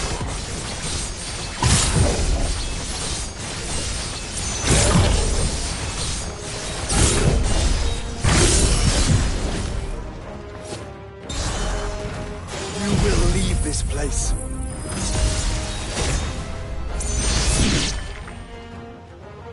that's the end of that, then. Or maybe not. What's that thing doing here? Doesn't matter. It goes to... Slow.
Any more surprises? I'll take that as a no. Bravo. A magnificent display, my lord. You were watching? I thought you were keeping an eye out for a Kashik. We were. Put down more than a few on the road, then arrived just in time to see you slay that... whatever it was. Let's hope it was the last of its kind. Though I expect you and the Guardians will be up to the challenge should another appear. I would hope so, my lord. Your men will be bringing the bearers who'll be living here, I assume. It might be best to send word for them to come right away, before any other unsavory characters move in. Of course. I'll send orders for them to depart immediately. Leave it with me, my lord.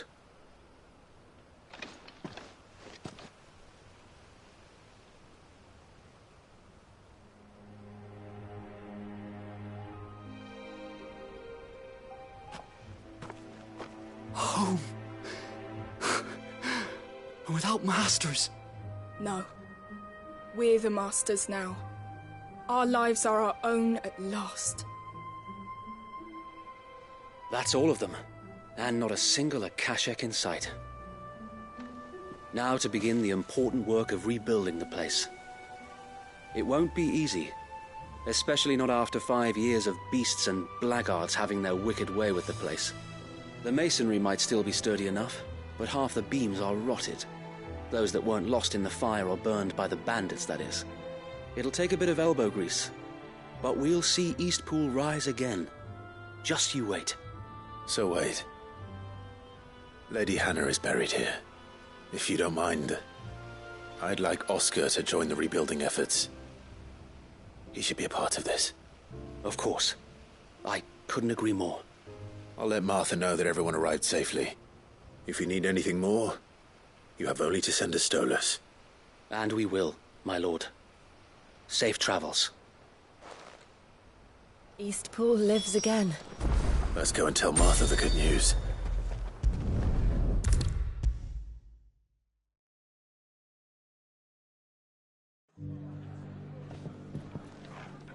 Ah, there you are.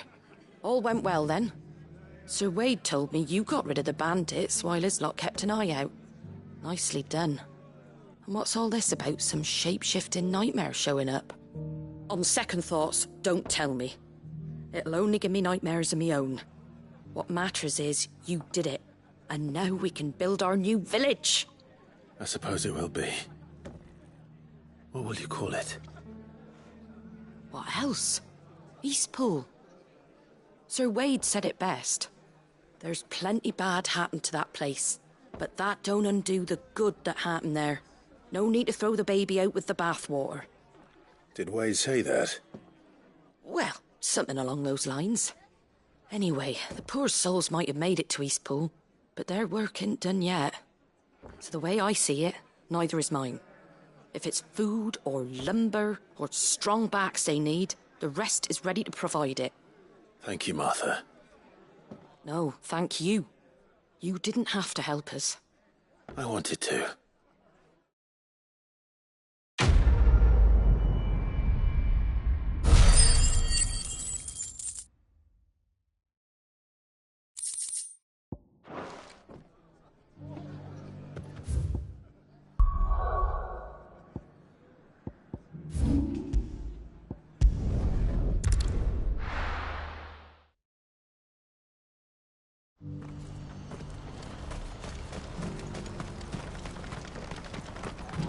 We're going to do this. We'll need help.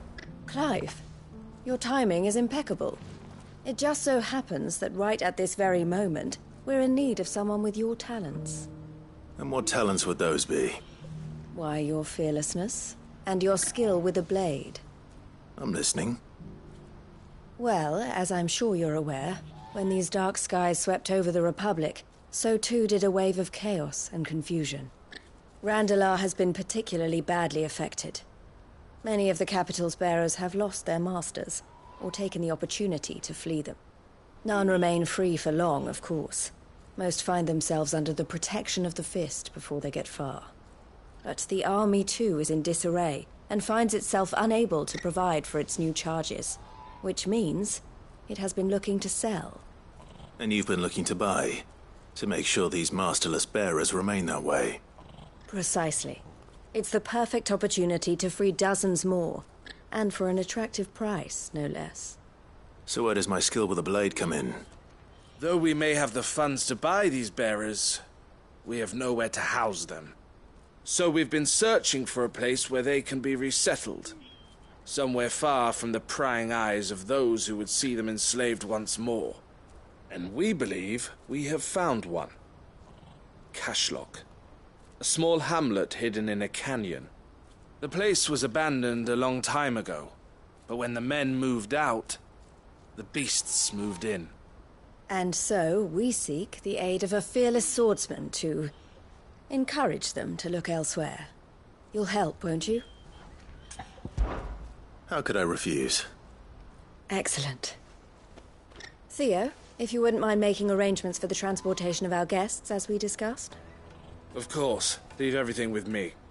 Sounds like you'll have your work cut out for you. I will. We have an entire village to stock and furnish. Residents and all. Even if I begin right now, I'll be working day and night. So I'd better get started. Try to clear the place out before the wagons roll in, won't you? I'll do my best. You will find a village in Chadra's Thread, past Lateney's Cleft. My man there will open the gate for you. All right. Wish me luck. I'm sure you won't need it.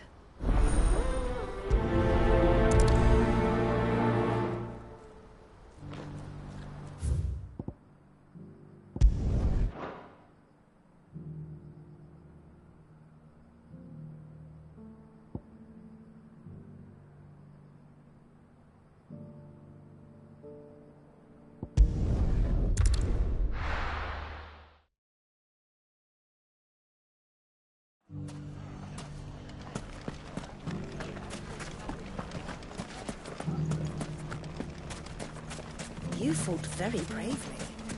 The safety of the town is in our hands.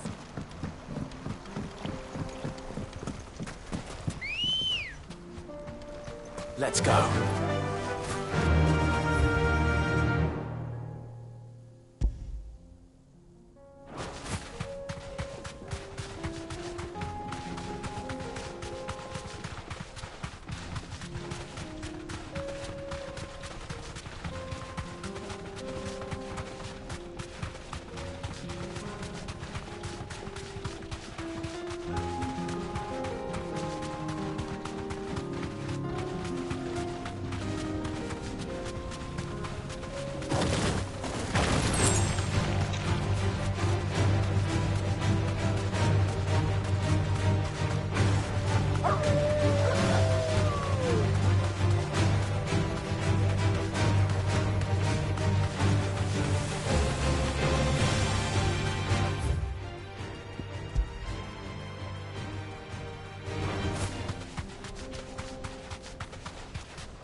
Back.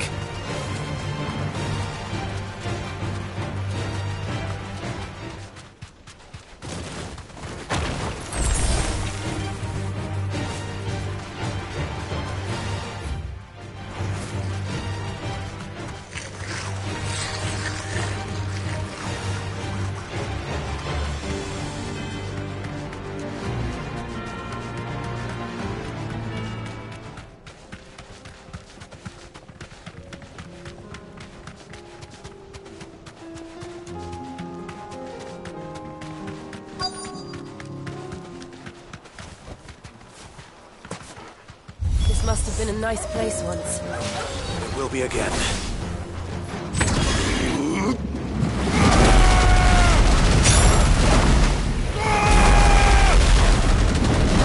Finished. Odin!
I think that's the last of them. I think you're right. Let's head back to Bokla.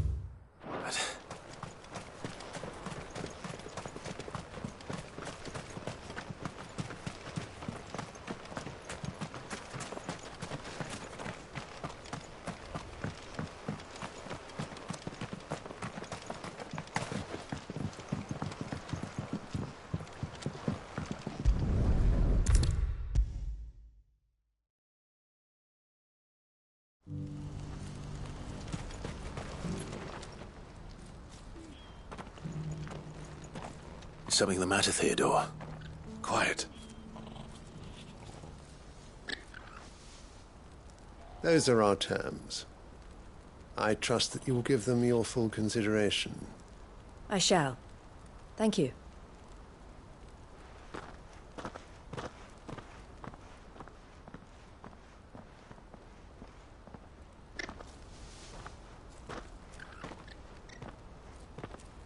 Him again. Someone you know? Yes. And, no. But enough about him. How did you fare down in Cashlock? It's done. The village is safe now. You made quick work of it, as always. I should go and let Eloise know. Don't let me keep you. But Clive, don't tell her I was watching her, will you? She'll only get upset. I'll explain everything once you've finished with your report. All right. We'll speak then.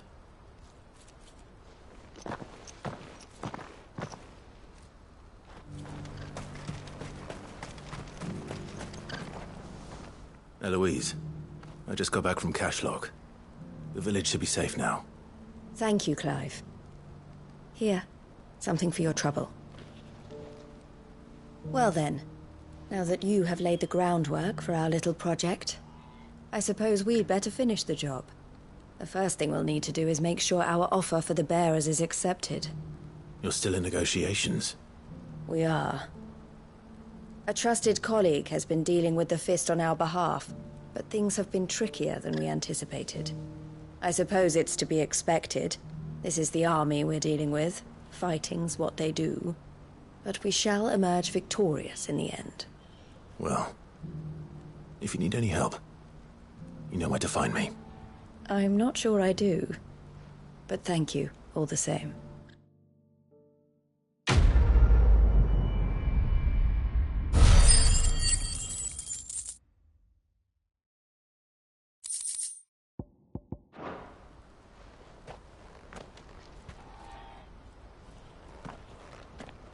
Ah, Clive. You wanted to talk?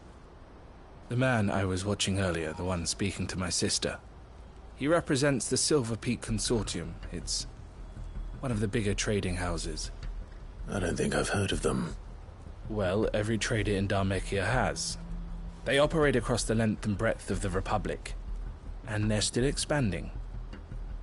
They've been trying to get Eloise to join their ranks for some time now, and judging by her reaction earlier, I'd say she had half a mind to accept their latest offer. And you'd rather she didn't? I would rather she did what makes her happy, and I would never deny her such an opportunity. Eloise saved me from slavery, and we have striven to save others like me ever since. But this was not the life my sister wanted, nor the one she deserves. I won't let her give up on her dreams again for my sake. She freed me from my bonds, and she must be freed from hers in turn. You're a good man, Theo. I have always been grateful for what my sister did for me, and I want to repay the favor by letting her live her own life. But each time an opportunity to do just that arises, she turns it down. For my sake. She loves you. And I love her. Which is why I want this time to be different. To show her that I don't need to be watched over anymore. Though I'm sure I'll still need some help from time to time. I trust that I can count on you. Always. Thank you, Clive. Well then, I had better get back to work.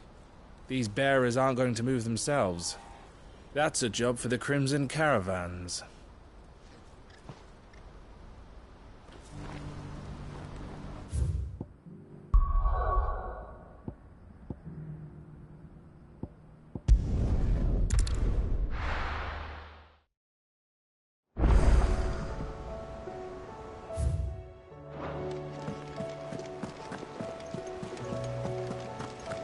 Did you see that? Tell me you saw that.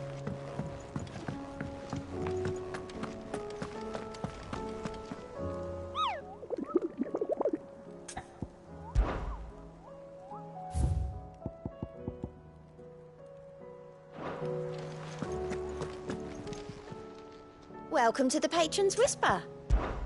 Come to claim your just desserts? All yours. All done?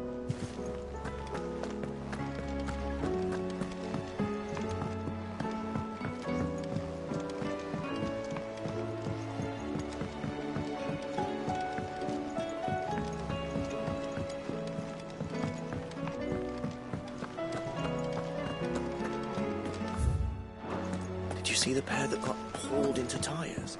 Aye.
Me and my mortar!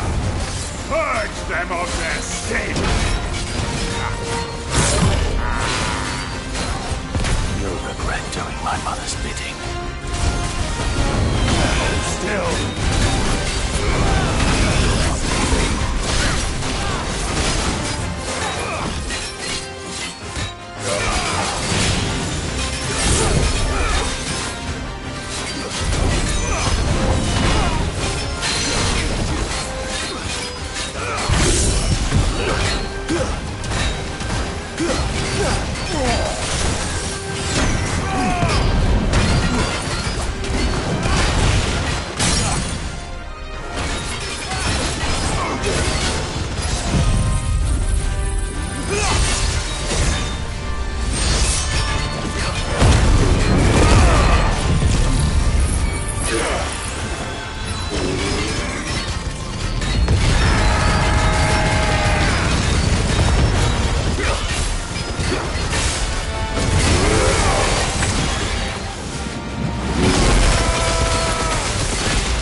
Your work here is done.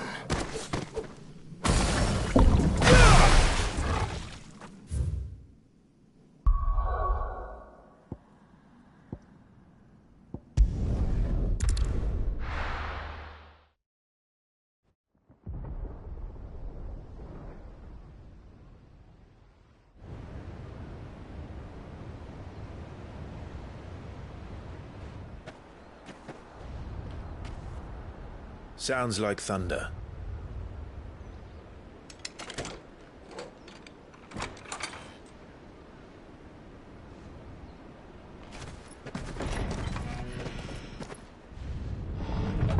You're late.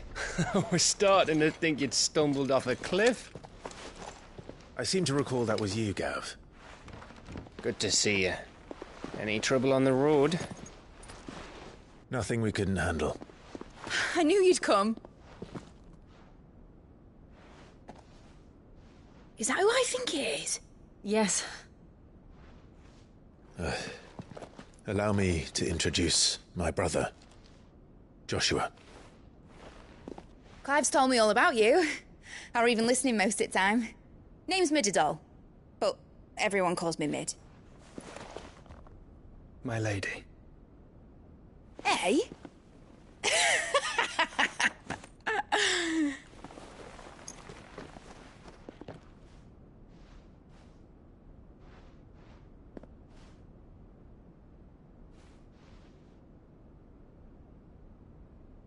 My boy.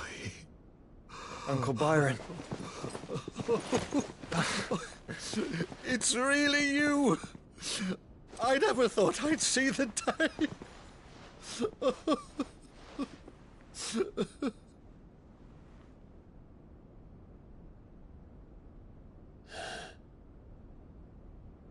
So these Akashic are being controlled? That's what it looked like. Empty eyes, eerie blue glow. No doubt they were turned, but silent as monks, every last one of them. Your man here speaks true, Clive. We saw more than a few in the city. They moved in ranks with a purpose, and not of their own. Ultima's doing. Perhaps. What of the city? The people? Dead, mostly. Mostly, but not all. A handful managed to lock themselves in their villas before the Horde arrived. Some in the merchants' district to the west, and a few others on the far bank. If the Akashic stumble across either hiding place, A few bolted doors won't hold them for long. We need to find them. And quickly. What do you propose? We split into two parties. I will make for the Merchants District, while you look to those across the river. Mind keeping an eye on my brother? Not at all. We find the villa and try the servants' entrance. Understood. And what of us? Mid, is she fit to sail? The ship, the Mithril engine could probably do with a few more tweaks. Then you better work fast. Even if we do reach the survivors in time, they'll never make it to the hideaway on foot. You leave that to me. See that Mid doesn't get herself into trouble, would you? Think I can manage that? I'll keep him safe. Looks like you stuck with me, Byron. Lord Rossfield, you little gutter snipe!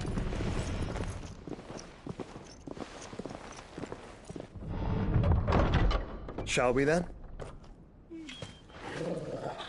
And you keep Clive safe.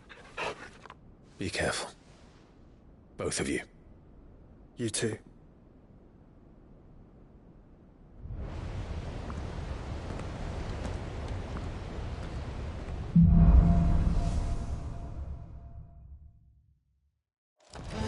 All right, Torgal. Let's find those survivors.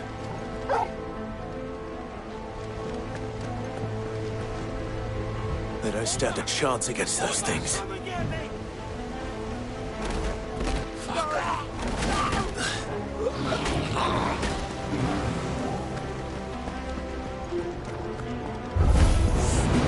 They've been routed.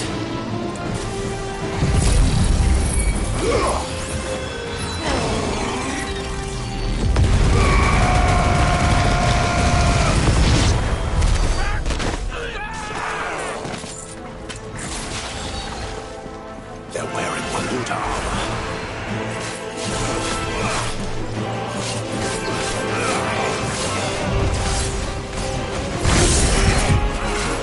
Too slow.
sounded big. Joshua and Jill must be busy.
Where the city's leaders gather.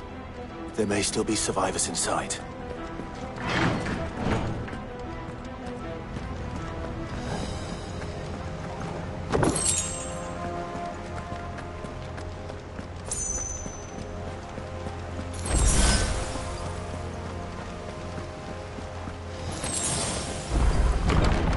Where are they?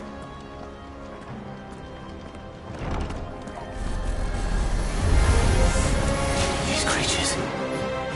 Does Ultima's reach extend this far?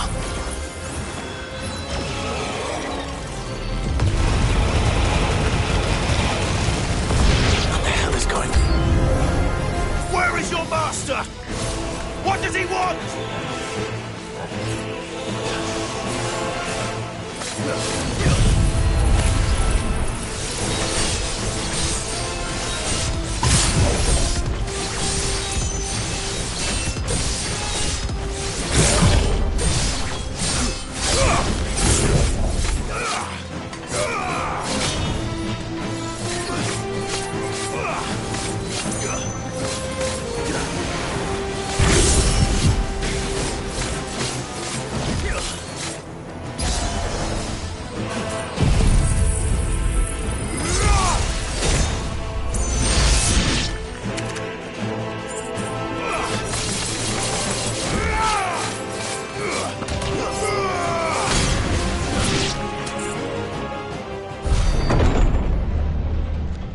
You've caused quite the commotion.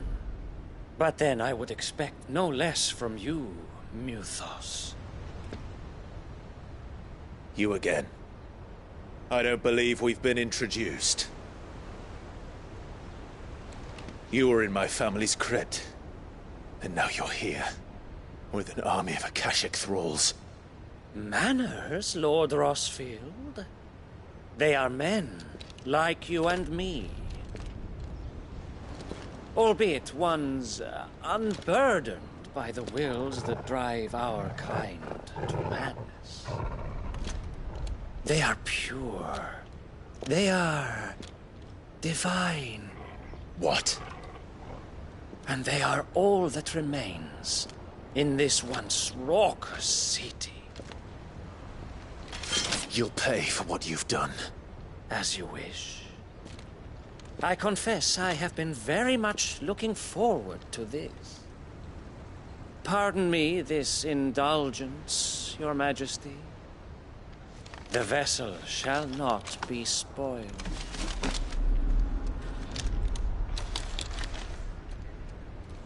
I am safe near of House Harvard. And you will yield. Or not. As long as you don't hold back.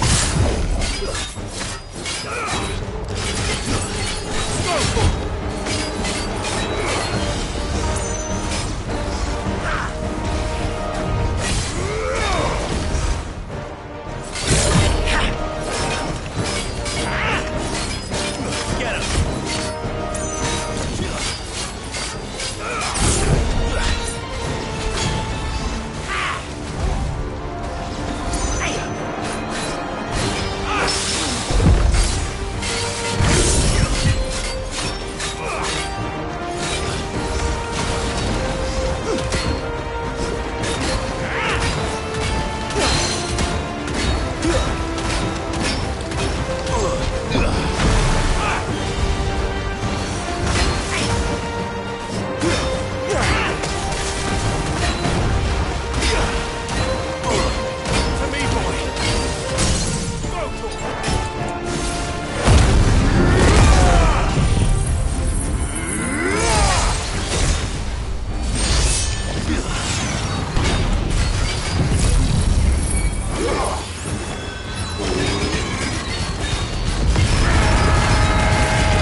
You will forgive me if my performance seems uninspired. It is just that I expected so much more from our chosen one. Perhaps this will kindle your flame? What now? A gift from my liege lord's armory. Gungnir. Watch closely, Mythos.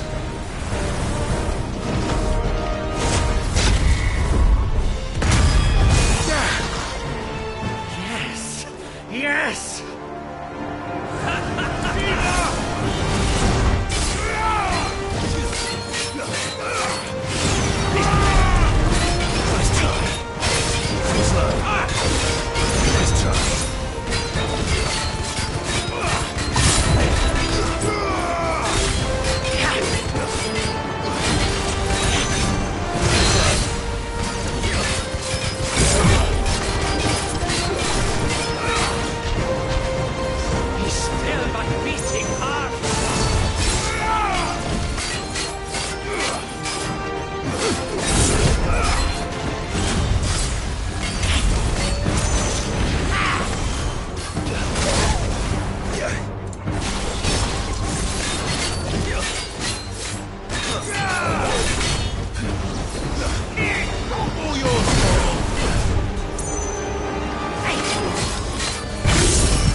vessel is strong.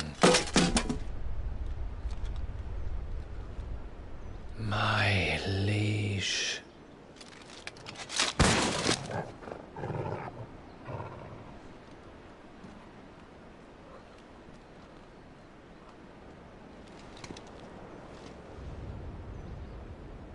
Clive! You're all right. As are you, I see. We are, yes. I'm sorry, but we couldn't save them. It was over before we arrived. Well, you did what you could. I fear we were all too late.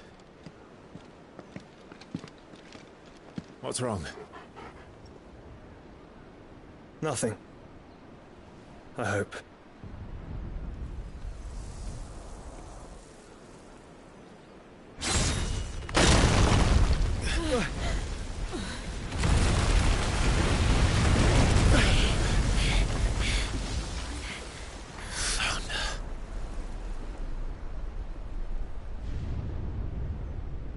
Leaving so soon, Mythos? It's the king. Indeed.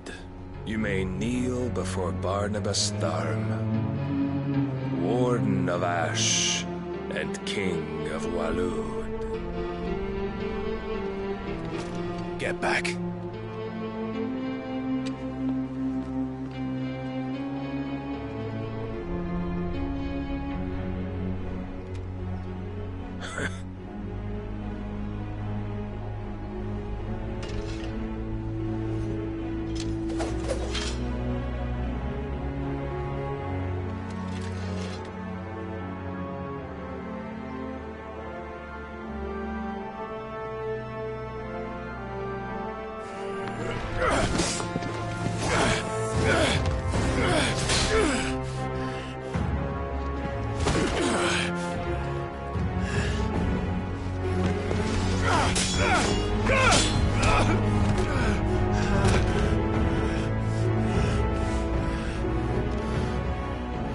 Wild and impetuous.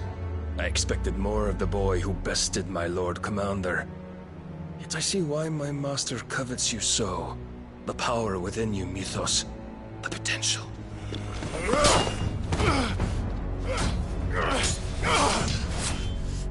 Stop calling me Mythos. But Mythos is everything. The cornerstone of all creation. The Lord's vessel. Your purpose. My purpose? To surrender my mind and body to that thing.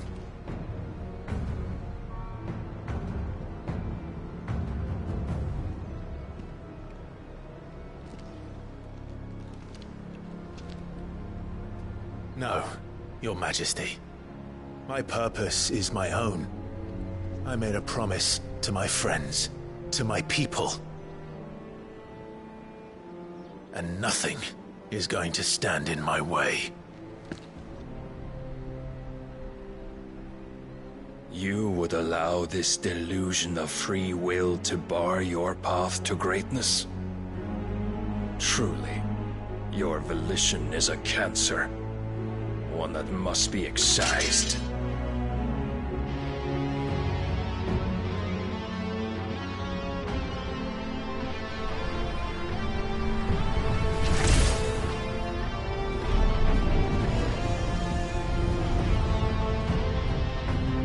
Try it.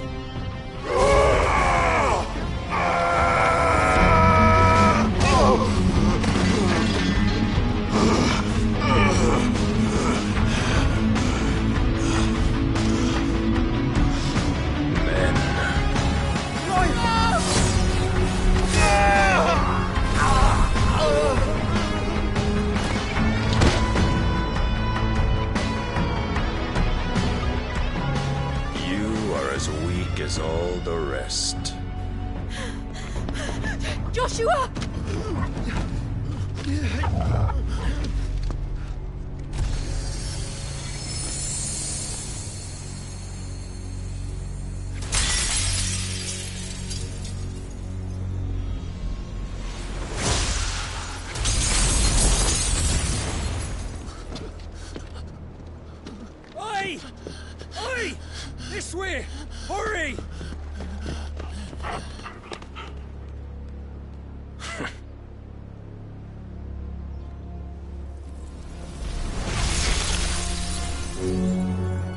beyond reckoning, and they use it as a crutch. Such a waste.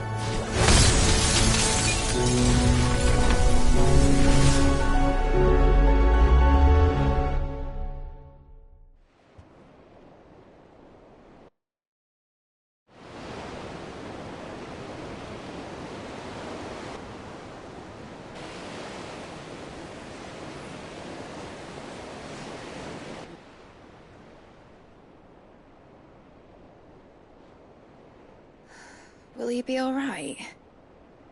The phoenix can mend flesh, but the spirit must recover on its own. I'm afraid the rest is up to him. This place is remarkable. Outfitting it must have been no small feat. But why go to such trouble? That beauty's belly's filled with wonders the world ain't ready for. If the guilds caught wind of what we were up to, they'd all want a piece. All right? And how is he? Do not blame yourself. He was barely breathing when you brought him here. We would have lost him if it were not for you. No. Barnabas may have severed nigh every sinew in my brother's body. But he made certain the wounds were not fatal. Nigh every sinew? Allow me, your lordship. Don't know what I was thinking, putting you to the trouble like that. 'Tis no trouble carrying comestibles to my ailing nephew. I know, but you've already done so much for us. Pouring your gil into the hideaway and now the ship. I don't want to take the piss. You risked your life. And for what? Some girl you hardly know. Why'd you do it? You not mad or something? I wouldn't go that far. Clive! You're awake, my boy. Oh. All I want to do is help. And the world won't save itself.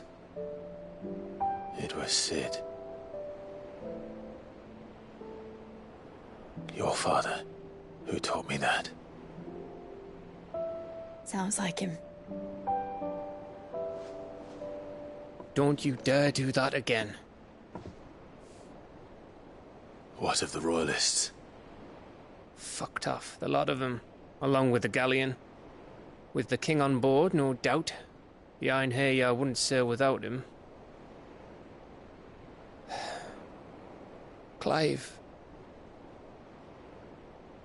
Jill didn't come back. What do you mean?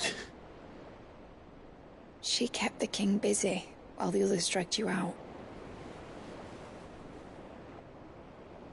It's all right, Mid. Jill is fine. The ether of her icon endures. And as long as it does, we can be certain she is alive.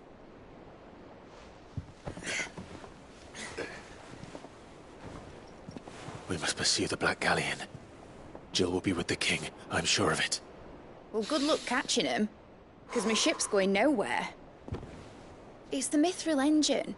She's got a kick like a wild chocobo and a mind to tear the hull in half. But do you have an idea? Well, of course I do. My dad'll have seen this coming a league off. If I had his old writings... If you had his old writings, you'd be sitting under a fuckload of rubble. The ones Otto didn't save anyway. I suppose he might still have a few pages in his stores. We'll have to hope it's enough. Do what you can to ready the ship. I'll speak with Otto. In your condition, you really are mad. Perhaps. But the world really won't save itself.